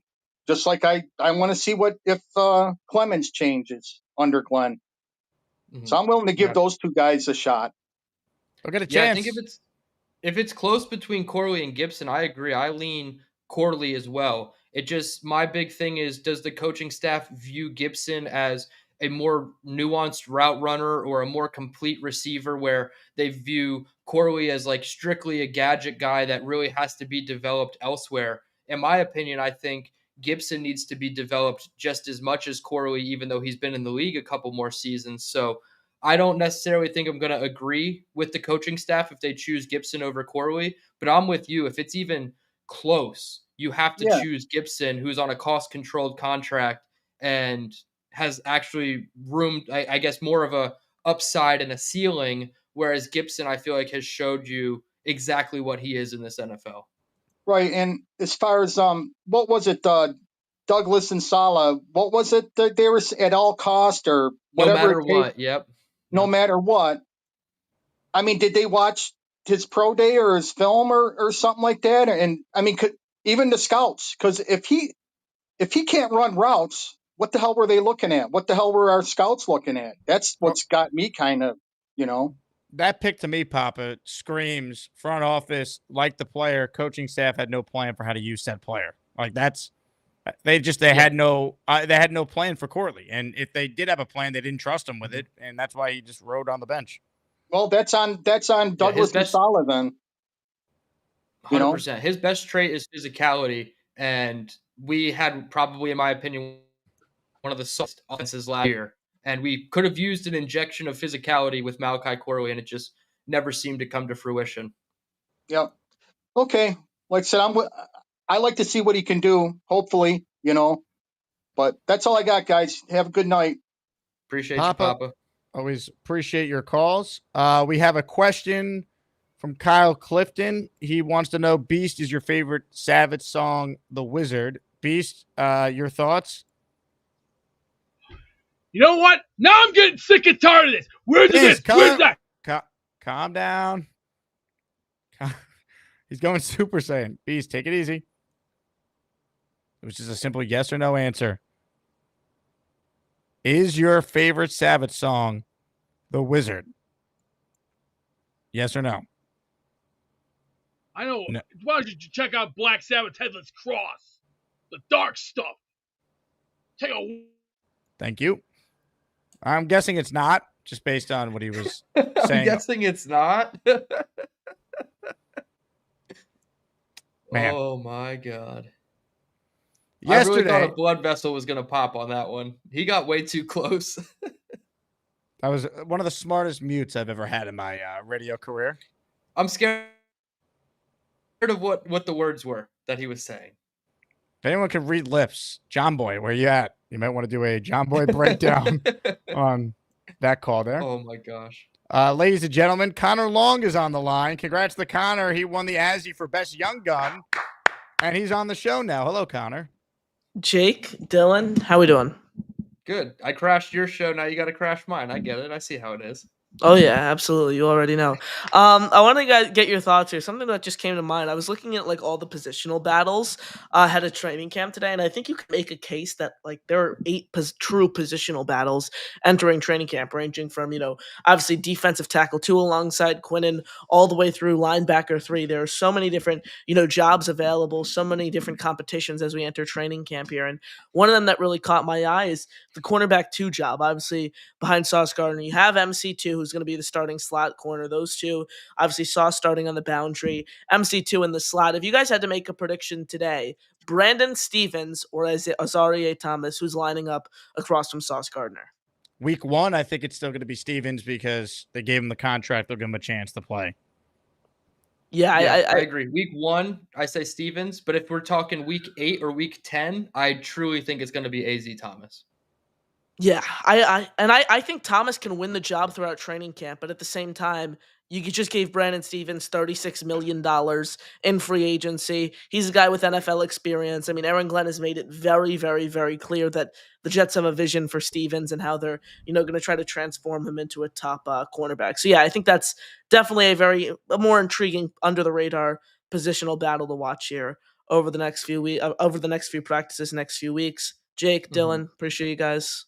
Connor, where are you coming from? You're looking real dapper there. Where are you coming from with that? Thank you. I just had a bunch of shows today, and all my golf shirts were in the laundry. So I was like, gotta just throw a button down on, Connor's a pro, Dylan. I mean, we're wearing t-shirts really and hats. I was gonna say he's showing us yeah. up. I mean, I thought I was cool wearing my merch and a Jets hat. And that's why I Connor made a merch on store. I wanted an excuse to wear t-shirts, shorts, and hats all day and not have to ever dress up. Yeah, not a big deal. Connor's going to take all of our jobs in a couple of years. We're already preparing for this. Yeah, and Beast's rant there might be why my parents aren't the fondest of Beastbreaker. Now hold on, Didn't win any points there. I think I could win your parents over. Would they see this movie? Beastbreaker stars in The Terminator. Maybe. My dad, I think, liked The Terminator, so maybe. Okay. Just because it's The Terminator, but Beast starring in it might take some points away. All right. Well, I look, I'm a Beastbreaker fan, so I think eventually he'll win them over. Jake, by the way, I don't know if you know, but Beast was catfished, 2 days ago as well? 3 days ago? When was he? It happened a couple days ago. Yeah, it might have been Friday. It happened. It happened a time before that as well. That was the second time he was catfished. I don't know if the audience actually knows that, but yeah, he's been. Oh no! How do you know this? Because he what was I gonna say? He came in the private chat of one of my StreamYard shows probably about a month ago, and he was like, I'm super super mad. I was just screwed over today or something.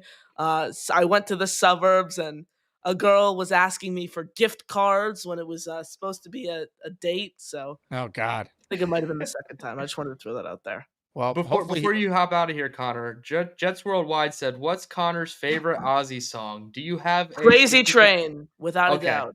All right, cool. Yes, I didn't know if you knew any Ozzy songs. I just wanted to see if you had at least one to throw out there. So I'm glad you picked a good one. Crazy Train, then Iron Man. Those are my top two. Yeah, hell yeah. Definitely. Appreciate you guys. Connor, I'll see you on Friday, July 25th, 8 p.m. There we go. Finally, Tony Adams jersey will be ready then as well. Yes, sir. Take care, Connor. See you guys. Have a good day. Alan writes in, breaking news, Connor catfish Beast. Well, Look, the gift card thing is a real scam, man. I know a customer when I worked construction. He was getting scammed for like $2,200 in Apple Cards a month for this woman he thought he was going to marry. Jeez. Yeah. Well, why don't we try and talk to Beast and see if we can educate him on these scams? Beast, just be careful out there. The world ain't all sunshine and rainbows. Beast, you there? Not everybody is who they say they are, Beast, unfortunately. Beast, you there? You see a nice pair of cans on the phone and it's not what you think it is. Beast. Beast. Beast breaker. He doesn't know we're on the air. All right. Was he crying? He might be. Was he crying? He might be. It's a very emotional moment. Not every day you star in the Terminator. Funny story. So my last name Tereman. Some people pronounce it Terman, even people in my family. And my mom married my stepdad when I was 10, and his last name is Ader. So for a couple years, I was like really dead set on hyphenating my last name to Terminator. Didn't happen, so we're still Dylan Tereman. I like that story. It would have been cool. What could have been Terminator on the playground? I was like the coolest kid in like 5th, 6th grade. You know. Ladies and gentlemen, joining us right now is someone who volunteered without even knowing to pick up Big Cho from the airport when he's in town for Jets Panthers on October 19th. Nick Shine. Hey, Nick. What the hell am I getting volunteered for that I'm getting calls and text messages about this? You're picking up Big Cho from the airport. Nick Shine's taxi service. Doubtful, gentlemen. Doubtful. We know you love to be the savior. Long car ride of silence? You got to save Big Cho. You're going to put on your savior pants and save Big Cho. He doesn't want to spend any money. He needs a ride from the Newark airport, and you're the guy to make it happen. No. That long car ride of silence sounds like a lot of fun, dude. I got that's the birthday weekend, as you guys know. We're doing a lot of fun stuff with the kids all weekend, and bring Big Cho. He's a family man. Yeah. Your birthday? The day before, the Saturday is. We're doing a little steak dinner. That's the day we're literally volunteering him to go pick up Cho. Is the 18th from the airport. Yeah, I'm good. I'm good. I apologize to Cho and anyone else who may be coming in that day and landing, but the day is booked up already with the family. So okay, well, how about this? He doesn't want to pay for an Uber from his hotel to MetLife. Can you scoop him in the Shine vehicle on your way to the stadium? Also a no. Really? The car would be full that day. Oh, okay. Here I am thinking Nick the car Shine, will be full that day. the savior of the. I'm in line at the tailgate at 7:15 in the morning. And the car will be full. We overestimated your abilities, Nick. Clearly. I thought you were the savior. Other people that I actually speak to estimated them properly previously. That's a big nugget in this. Ted would like to volunteer Neil's van. Do you think Neil would pick up Big Cho? I think that's more up the alley. Snowball says you could strap him to the roof. He won't mind. How does this fall? How does everything fall into my lap? I don't get this. You guys are very tremendous and overly excited to volunteer me for things. Whenever we think of good deeds, you're the first person we think about, Nick. You're the humanitarian. I'm humbled and honored by that. Please, where I was in life a few years ago, people who knew me then would not believe that this is my calling right now in life. But you guys realize that being Bobby's handler and Charles's coach is like a 48/7 type of job because it's 24 hours committed to both of them every day. So I appreciate the offer, but Charles, I apologize. I am unavailable that day. All right, Nick Shine. Well, sorry to tell you no, Jake. You know you're my homeboy. Well, you're not telling me no. You're telling Big Cho no. Also, if you need a ride that day, Jake, if you're bringing any equipment, I got you. Ladies and gentlemen, Nick Shine. Thank you, Nick. Wow. Man, I thought Nick Shine was the savior, man. I thought Nick meant well. Clearly, this community is second fiddle to whatever Nick has going on. Birthdays? Who celebrates a birthday? Come on. Hey, Beast, when's your birthday? Joe. Beast? Yeah. Beast? And Jake is just there for the comedy. Who's he on the phone with? Oh, he's on the phone with Bonesy. He's on the phone with Bonesy. I heard your name. Yeah, I heard your name. He'll troll you too. Jake, your own friend, will troll you because you let it bother you. Bonesy's Just helping be like, him. all right, look, you guys want to troll? All right. Let's talk football. Let's talk something else. You guys keep making fun of me about Hogwarts. Like none of you fucking losers in here. Bonesy, you're the man. Bonesy. Let me talk to you later. I'll talk to you later. What do you need and what do you need? I had a question for you, but then we heard Bonesy's voice and we all got excited. Yeah, well, I'm talking business. I've lost my temper. My temper's already hitting a new roof. Why don't you listen to what Bonesy was saying? He was giving good advice. Yeah, well, I better start worrying about this. What? My The heart weight? rate. No, I said heart rate. Beast, calm down. People are just trolling you with the Harry Potter stuff. You'll be okay, I promise. I can't take it no more. Bonesy's right. This is out of control. The more you let us get to you, the more we're going to continue getting You to can't you. You know what I respond to mean? every comment, Beast. People are Right. just messing with you. It's only going to continue. No, maybe Okay. Is he grabbing Uncle Louie? Uncle Louie. No, this is Uncle Vincenzo. Uncle Vincenzo. You Vincenzo. That's Hey, Italian. can you ask Bonesy when he's going to call into the show again? I enjoyed his call yesterday. He had to get back to work. At the law firm or the shoe store? Shoe store. Okay. Can't patience. I can't take this no more. I mean, I've been in the hospital a month ago for both. Let's see. There. Heart rate was good, and now I gotta be pushed to the brink. Now I gotta worry about this again. Oh, I just hope football season. What are you specifically worried about? Trolls in the comment section? Wait, scale this, scale that, and then my one friend Dustin was telling me that Bobby Beasley wants to talk to me. No, I don't want nothing to do with him. He's Just dead. ignore Bobby Beasley. Yeah, Who cares? Yeah, screw that guy. Shane Douglas once said, he's dead to me. Okay. He's like Dick Flair. Now, to be fair about the scale, like though, the Gator did franchise. spend I hard-earned am the money on that. franchise. Just remember that. Okay, I will remember that. But Gator did spend money on the scale, so I think that's why he keeps bringing it up to you, Beast. Mm-hmm. Oh, I'm just glad I don't have freaking Parkinson's disease. That's the only thing I'm afraid of getting next. Let's see, Michael Jake Fox, he has Parkinson's disease. He does. Sure. He's gone through a lot in his lifetime. Let's see, Doc Hollywood, Back to the Future, and many other great movies, and even Family Ties. But I've done Hey, it all. Connor, do you I think have this done- call will help your parents like Beast a little more? They're seeing the soft emotional side of him. Perhaps. Maybe it'll be a little convinced. Are you okay, Beast? Been through enough the last few days.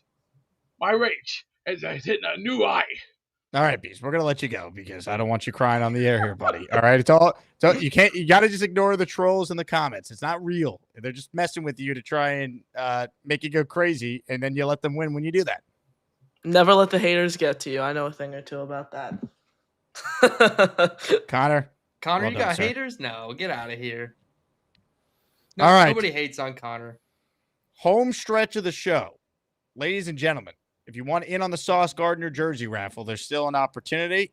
Gift the membership, and you have a chance to win. Ladies and gentlemen, on the Gusbuster hotline next is a man on his bike. Nate, Nate. Hello, Nate. What's cracking, y'all? Dylan T. I think it's my first time catching you on the Jake Show. What's up, Dylan?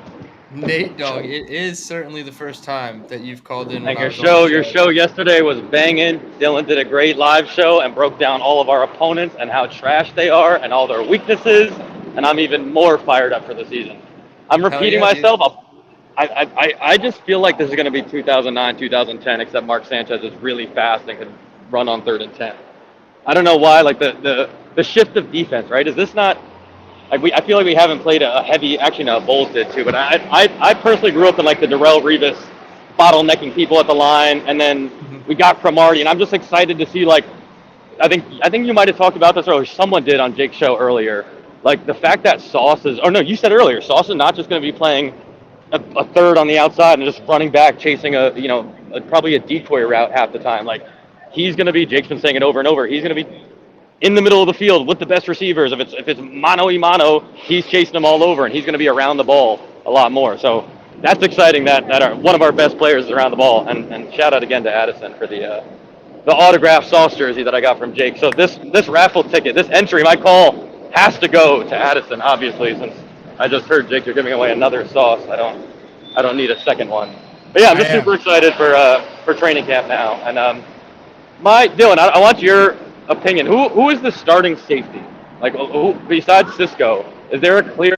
Is it Tony Adams' job to lose, or is there a rookie involved, or is there? And what are your thoughts in general on Tony Adams? I feel like he's a polarizing player that Jets fans either think is super underrated or super overrated, like more like a Gibson type. Yeah, I think I'll disagree with the coaching staff here, and I think that Malachi Moore should be given every single opportunity to earn the starting job.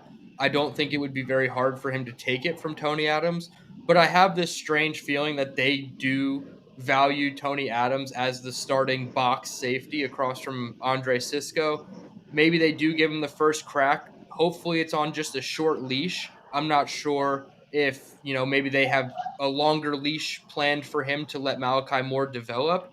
I think it also hurts that you don't have a fourth safety in your rotation. So if Malachi Moore does come on slowly, then Tony Adams really is your only option to play strong safety right now. Is JB still a tweener, or is he just a corner? Yeah, no. So he's probably a tweener, right? And I think that if he shows anything this camp, he can enter in the mix. Starting level, it's hard to say. So right now I'd say Tony Adams, but give me every opportunity to see Malachi Moore win that starting job. Because once he wins it, I don't think he's giving it back. I'm with you. I was really excited, even just by I'm one of those stupid fans that got excited by the draft day phone call to Malachi Moore and comparing him to Brian Branch, and it seemed like he did, play a lot of man coverage and kind of fits the scheme that. I'm with you. I want to see more, but what do you think Tony Adams does well? I don't watch tape like you do. What does Tony Adams do well? Why do they want him on the field? What do you see? Honestly, I don't there's really not one thing I can say that he does well. Maybe short to intermediate man coverage against tight ends, but I still feel like he gets exposed in that aspect too. So I don't think there really is one part of Tony Adams' game where they can hang their hat on and say, okay, if all else fails, we can use him in these situations. I do think it's just a matter of, the volume at the position is not very good and the talent at the position is not very good. So you have no choice but to use Tony Adams. I know he had the interception against Philly, and that was kind of his big moment. So maybe I would say short to intermediate man coverage, but I don't like him as your single high safety, free safety. I don't really like him running deep downfield with vertical routes. Maybe as a blitzer, they can tap into something with him if they want to go what they call big nickel with three safeties on the field, and then you still have Malachi Moore and Cisco on the back end, and you can blitz Tony Adams. So I think they're going to have to get creative with Adams specifically because I just don't see that one thing that he does really well. I appreciate your honest take. Yeah, I'm a Malachi Moore fan too. I'm with you. I hope he's able to kind of steal that job away from Tony Adams if it is his training camp. Hey Nate, absolutely. Where's that flag I gave you? It's in my basket, which is not here right now, or else I'd be grabbing it right now, pulling it out. You also gave me a flag that was bigger than my bike, Jake. You realize I can die, and then you're gonna be liable for that flag is it's a frat boy flag that you hang in your college frat. It's massive. And he gives me this flag that he expects me to hang on my bike. If I slow down at all, it's gonna get caught in the wheels and I'm gonna die. And then Jake Asman's footprints are gonna be all over my death on Broadway. I'm gonna try to figure it out. You said that if I gave you a flag, you would proudly rock it while riding around New York City on your bike. You didn't say what size it had to be. You see my little basket, right? That always here. I could put a little mini Jake Asman flag, and it would look massive. It'd be right here. It'd be like, boom, Jake Asman, like little mini flag, but super zoomed in. I'm gonna kill myself. I mean, I'll do it, or maybe I could flip the camera, and maybe I'll wear the Jake Asman as like a toga kind of thing, and I can just flip it that way, and maybe get subscribers that way. Wear it as a cape, actually. Yeah, cape. Oh, okay. Perfect, right? But then again, you're liable when that's in my back tire, and it gets caught up, and all of a sudden, boom, boom, boom, boom, boom, Nate's cut off the line. What happened? I don't think I'm liable for that, actually. Well, you're definitely going viral, and we'll leave it up to the public to decide whether it was. All these clips are going to come out of, oh, you should put it on as a flag on your back, and then he dies, and then everyone's playing the clip, and it's going viral. Oh, this guy Jake, I don't know about him. He killed one of his viewers for content. Just saying, if you want to go that route. Suggested it. I think you were the one who made the suggestion. No, I said wear it as a toga. I was going to safely wrap it around my body. No. But the initial premise was you were to display the flag as you were riding around. That was your idea. Miniature flag, a little 3-inch flag. I can't rock the original stitch flag of the United States, and I can't rock what you gave me. It's massive. Well, I think you got to wear. You think I could wear a flag? You think I could carry a flag on this bike? Like a giant, like a whole USA flag. You think so? Absolutely. Aaron Rodgers did it. Jake, you are crazy. Shout out to her. I need a miniature flag. She's a student driver. She doesn't know, Jake. She doesn't know. She's learning. She has no clue. Oh man, she has no clue that she just became a part of the Jake Asman community. And now you're in front of her. Be careful. Great driver. I know. I should really scare the shit out of her. Student driver first time. I'm gonna get in front of her and start like flipping her off, telling her Blake her me. I'm looking back at her. I'm looking back right now just so she's intimidated. The way you drive, I'm gonna keep it moving. Not my flag. Why aren't you maintaining the bike lane? Me? There is no bike lane. Yo, Dylan, don't do this. Where's the bike lane? Anybody see a bike lane? Do you see a bike lane on Broadway? Anybody? There's no bike lane, Dylan. You can't do this, bro. I'm taking up a whole lane. That's so funny. I'm gonna find a sign right now that says bikes can share the road and take up a full lane. And also, all these cars are mad slow, Dylan, so I don't talk about bike lane. Bike lane. Yo, you see a bike lane, bro? Ain't no bike lane here, right? These people are crazy. That light's still yellow, right? I'm with the shit. A la derecha. You just ran a red light. I'm not liable. That was yellow. I said it. I said it was yellow.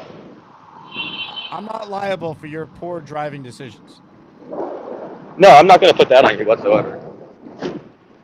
Yeah, you got to change your byline too, Nate. Take Bobby off the mountain for what? Oh, yeah, I forgot. That was on there from last week. Yeah, Bobby, sorry about it. Luckily, construction didn't start yet. His face is still up there. J-O-B, job. He's back up there. Mount Unemployment absolutely features Robert Woodruff until he gets a job that actually occurs. His stint at Wendy's was shorter than Anthony Barr's stint with the Jets. Oh, speaking of Bobby.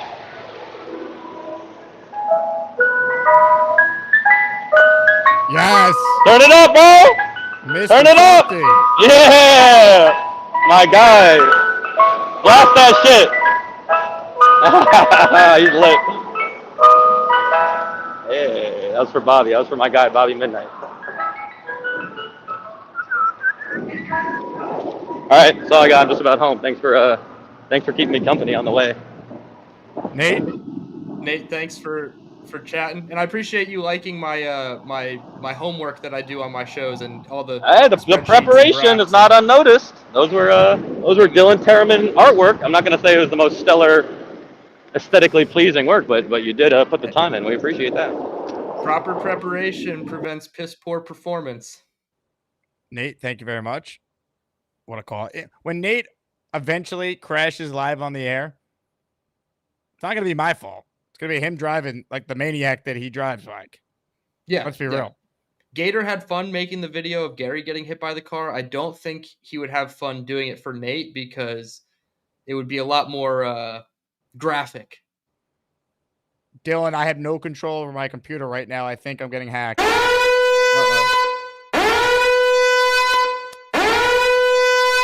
Star Wars shit has got to stop. Beetle deedle deedle doodle deedle doodle doodle deedle beetle deedle deedle deedle deedle deedle doo doo beaky beaky beaky beaky.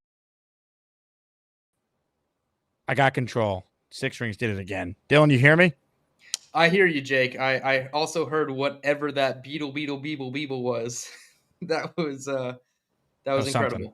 All right, one last call, then it's Sauce Gardner signed jersey raffle time, baby. So this is your last opportunity to get in. Ladies and gentlemen, Jets Jesus will close this out. Hello, Jets Jesus. Hey, what's up, fellas? Dylan, sorry I wasn't around today to vote for you, but you would have gotten my vote, man. I appreciate that. Thank you. Luckily, we didn't need it, and it didn't come down to it, although I thought that we would need as many votes as we got. But I do appreciate that. Thank you. Yeah, I was watching late. I'm stoked. It definitely feels like, with training camp opening, football is right around the corner, and we're getting new news. We're not just spinning our wheels and well, I guess we're still talking about everybody's unemployment, but yeah, that would never whatever. go away, unfortunately. Yeah, we get some new things to talk about. On my end, I've been at a high school officials football camp for the past couple of days, so I'm getting ready for high school season over here. I'm stoked for that. Fun times, and I don't know. Let's float something fun out. Who do we think is going to be like a focus of attention at training camp over the next couple of weeks that we're all gonna like, I don't know, get too high expectations for, and like is going to be our training camp superstar? Ooh. Well, if Arian Smith makes a couple catches, Dylan, the people are going to go crazy, right? If he defies the narrative and he's making plays, yeah. Yep. For every catch Arian Smith makes, we're going to see just like crazy cheers. And then for every drop Arian Smith makes, it's going to be like, are you kidding me? I told you so. This is why you go get whoever you wanted in the draft instead of Arian Smith. So yeah, that's definitely a good one. I'll stay on offense. The low-hanging fruit is always going to be Justin Fields. Everybody's going to be looking for those stat lines coming out of practice that Connor Hughes or Zach Rosenblatt puts out on Twitter. Like he went 5 for 7 for 2 touchdowns or whatever. I'll say another one, though, because I think the expectations on him are already really high.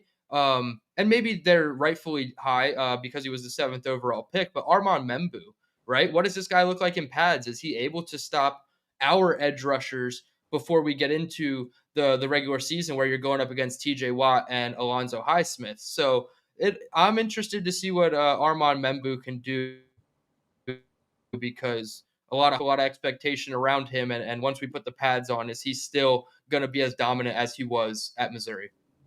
Dude, first Membu pancake video, people are going to go nuts. Yes. When he pushes somebody out of the club and just falls on top of him to end the play and Brees is right behind him, that's going to hit for sure. Nice. Anybody that we're thinking like, so we know the Jets fans like all the underdogs and like that kind of stuff. Who's gonna be our like undrafted or like late round like people that everybody rallies around and then cries? But well, we won't say cries when they get cut, because maybe they'll make maybe we'll make the team. We've had some undrafted free agents make the team and be impressive. That's a tougher one. Maybe a guy like Quentin Skinner, the wide receiver from, I believe, Kansas. He has the ability to be like a downfield threat as a larger body target as well. And I think there's going to be plays for him to make. And I know we all joke about the David Clowney Award, where he is hyped up by all our fans, and then he ends up not even making the team, or he just sucks when it actually matters. So I would say Skinner as like a UDFA who could make the team. But again, wide receiver is such a hard position. Like you'd have to get rid of Lazard, Gibson, still be unsure about Corley to get to the UDFAs at the wide receiver position. But I would say him because I think there's a chance he makes like that Malik Taylor play where Zach Wilson aired it out to him in preseason and everybody went nuts. If Quentin Skinner has a play like that, people are going to start rallying around him. So I would say him. And he's got potential. He's the one that has potential kick return like abilities, right? Oh, that's Jamal Pritchett from South Alabama. Yes. Okay. So I was like, maybe that highlight he's like comes in another 6'3", place. a little skinny. Yeah, I did a film review for him on Jet Nation's YouTube channel, and I was pretty impressed. I mean, some people were like, you're not showing enough negatives about him, and I'm like, well, he's a UDFA, so like clearly the negatives speak for themselves, but I thought he was a decent deep threat downfield, good contested catch situation. So in my opinion, he has that chance to pop and have that one flashy play that everybody loves and clings on to. Nice. I'll float out the I think it was the 6th round D end I feel like he could get a little bit of pop in training camp. He gets a sack or two, or makes some nice moves, and I think people could go nuts because they know it's a little bit of a weaker spot behind our two awesome guys. Baron. Oh yeah, if he Thank does you. well in August, there will be Jets fans, I promise you, Jesus, that say we could trade Jermaine Johnson. We have Tyler Barron. Like, we do this all the time, right? It's like he makes 2 plays in August, and all of a sudden it's top of the depth chart he goes. So I would love to see him be that third, maybe fourth edge guy. Maybe you kick Michael Clemens off the field on first and second down, thankfully, by the grace of God, by the grace of Jets Jesus, please. Yeah, so Tyler Barron is a great call out. Yeah, and I feel like he's probably going to get some extra time because Jermaine Johnson is not going to get the normal time he would if he were healthy. So that could be a good opportunity for him, hopefully. Yeah, Jermaine's not playing in August. If I had to put money on it. Jets Jesus, excellent call. Always appreciate it. Couple super chats before the raffle. Chew writes in, since Corley's claim to fame is moving DBs down, why don't they try him returning punts and kickoffs? Well, I've said this, right? Like, to me, the kickoff is a long running play.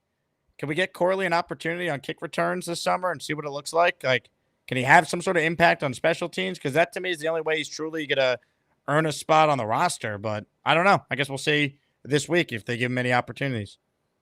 Yeah, it seems like last year he didn't excel at kick return or punt returning, or else he probably would have gotten the job before they gave it to Kene Nwangu. I'm glad they gave it to Nwangu because he actually showed a viable threat as a return man. But yeah, this would be the perfect ideal situation for Malachi Corley to steal snaps in a game situation. I mean, this is what he's supposed to do, right? Is the physicality. And they've always talked about these new kickoffs being essentially a new version of like a run play, right? You have to block it up. You have to do all this. You're usually using larger bodies on the field instead of your smaller guys to just run down and tackle.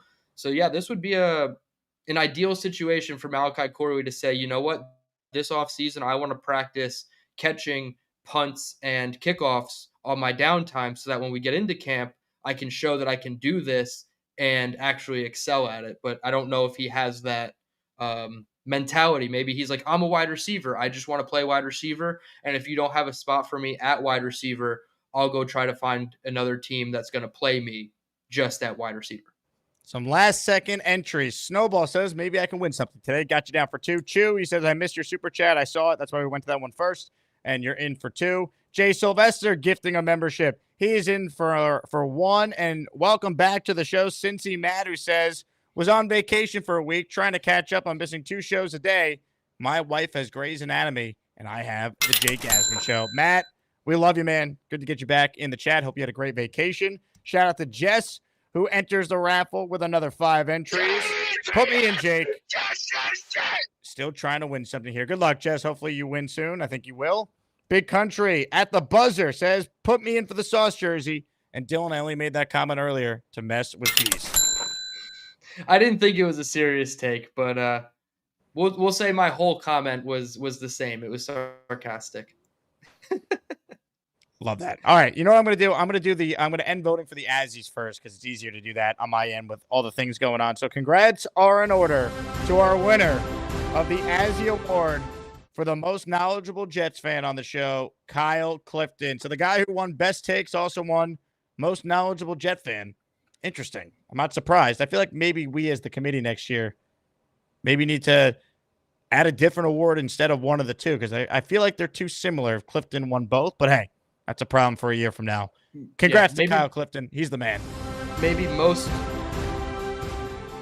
was going to say maybe most knowledgeable Jets takes could be the category, and it kind of combines both of them. But also, there's a lot of people that have good takes that aren't Jets related too that I think create a good conversation on this show. So that'll be one for the committee to sort out. But congrats, Kyle. Either way, you have the best takes, both Jets and non-Jets, to be honest.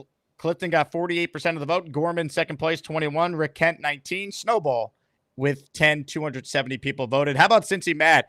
He's a Cincinnati fan. That's where Sauce Gardner played. Bearcats. Oh, yeah, for my fellow Bearcat. Sauce, baby. Cincy Matt, I got you in the Sauce Gardner raffle here for 5. Good luck, man. If you actually win this one, you might actually want the prize as a Bearcat fan. All right, it is time for the raffle. Here's what we're going to do. We're going to spin the Wheel of Champions and find out who's going to win a signed Sauce jersey. It's time to announce the winners of the weekly Asmaniac raffle. Let's spin the Jake Asman Show Wheel of Champions and find out which Asmaniac is winning an epic prize. Okay, I'm almost ready for the raffle, but I have the screen shared. Dylan knows all about that. All right, I got your dramatic music.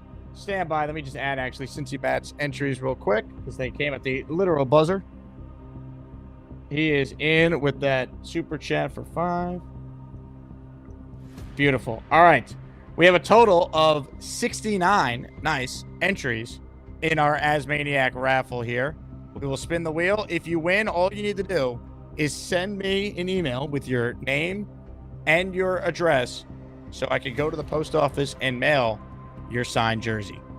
The Wheel of Champions is officially up on the screen. Good luck to all. And let's find out who's going to win the Sauce jersey on the Jake Asman Show.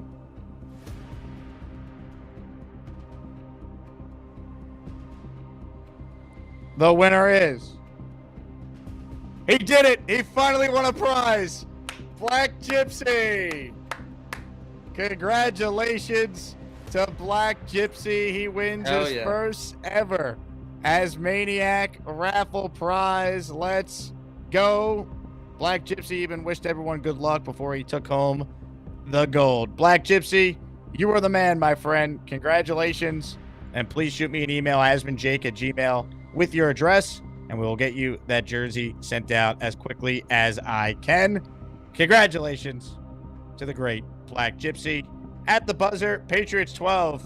Dylan, keep up the great work. This super chat is for you. Dylan, would you like to respond to Six Rings here, who's trying to maybe grease the wheel a little bit with you? Yeah, I see him in my chat in my live shows for the last couple weeks. I appreciate it, of course. I'm never going to ask Jake for a single dollar, even if it is supposed to come to me. If Jake wants to, that's fine. But I do appreciate it. Thanks for tuning in. Maybe I'll see you in my live stream in about an hour and a half. Ladies and gentlemen, Patriots 12. Trying to turn Dylan to the dark side. Don't let him do it, Dylan. No, I'm holding off Allen. I'm holding off Patriots 12. I'm doing my best. I'm like Hodor, and I'm trying to just keep them out. I love that for you. All right, at the buzzer here, Dylan, give us the breakdown on your channel. I'm posting the link again. I posted it a couple times during the show in the chat. Your channel, you have over 500 subs. The next step is 1,000, but you got to get the watch hours up so you can start monetizing the channel through YouTube. So tell people about the live stream tonight because you got a great guest coming on. Yeah, absolutely. Taking a little bit of advice from you. You said a lot of live streams will help get those public watch hours up. I'm about 1,400 hours out of 3,000, so I'm about halfway there. Doing a lot more live shows. I did one last night breaking down the defenses in the division. Stacked them all up against the Bills, Dolphins, and Patriots. Tonight, I have New York Daily News beat reporter Antoine Staley joining the show, so it'll be my third official guest. I had BJF and Will Parkinson back in May. Now I have Antoine tonight at 7:30, and then tomorrow I have Matt O'Leary on at 7 p.m. So a back-to-back great guests. They're both going to be live shows. I'll probably have them on for about 30 minutes, and then I'll stick around for the next 20, 30 minutes and answer questions in the chat, kind of like I've been doing with my normal formats when I go solo.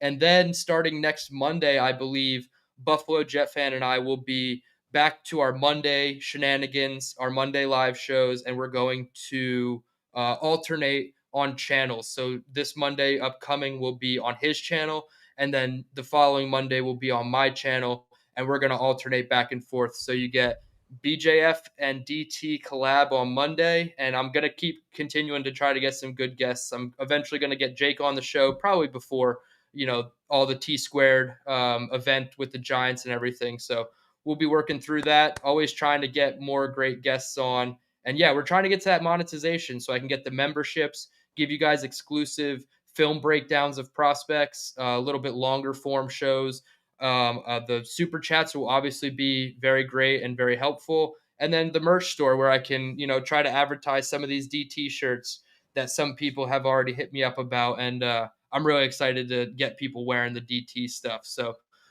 a lot of stuff coming. It's going to be a little bit of a slow build as we figure out what's going on in season, because trying to figure out a schedule in season is always difficult your first year. But we're putting it together, man. We're on the road to 1K, and it's really exciting so far. The first, 2.5, 3 months of doing this. Love it. Congrats again to Black Gypsy. He goes, awesomeness. I was working and heard that I won. Thanks, guys. Thanks, Jake. Black Gypsy, we got you down. Congratulations. Shoot me an email, AsmanJake@gmail.com. Give me your address, and I will get that jersey sent out as early as tomorrow, because I should have some time. With that said, Dylan, you are the man. Always appreciate you joining us. Make sure you guys watch Dylan tonight. I just posted his link again in the live chat. We'll put it in the description as well. Subscribe. Help Dylan get to 1,000. Watch a show so we could continue to produce tons of content for you throughout the Jet season. Dylan, you're the man, and I'll be tuned in tonight. Can't wait. I appreciate it, Jake. As Maniacs, you guys know you're A1 always. I'll see a lot of you guys at 7:30 when I have Antoine on. Appreciate everybody. Appreciate you, Jake. This is always one of my favorite spots of the week. Ladies and gentlemen, Dylan Tereman joining us, and that does it for me. I'm back tomorrow. We will watch Aaron Glenn's first press conference of the 2025 season all together. That's right. Live stream of Glenn's presser, 10 a.m. Eastern, and then immediate reaction breaking that down. Until then, I'll talk to you guys soon. And in honor of turning the page from Robert Saleh to Aaron Glenn officially tomorrow, we take you back in time to Saleh's most infamous press conference. Hey, Robert, thanks for taking my question. With Zach starting again Sunday, does he have any compromising photos of you or someone else in the organization? No, it's a fair question, Jake.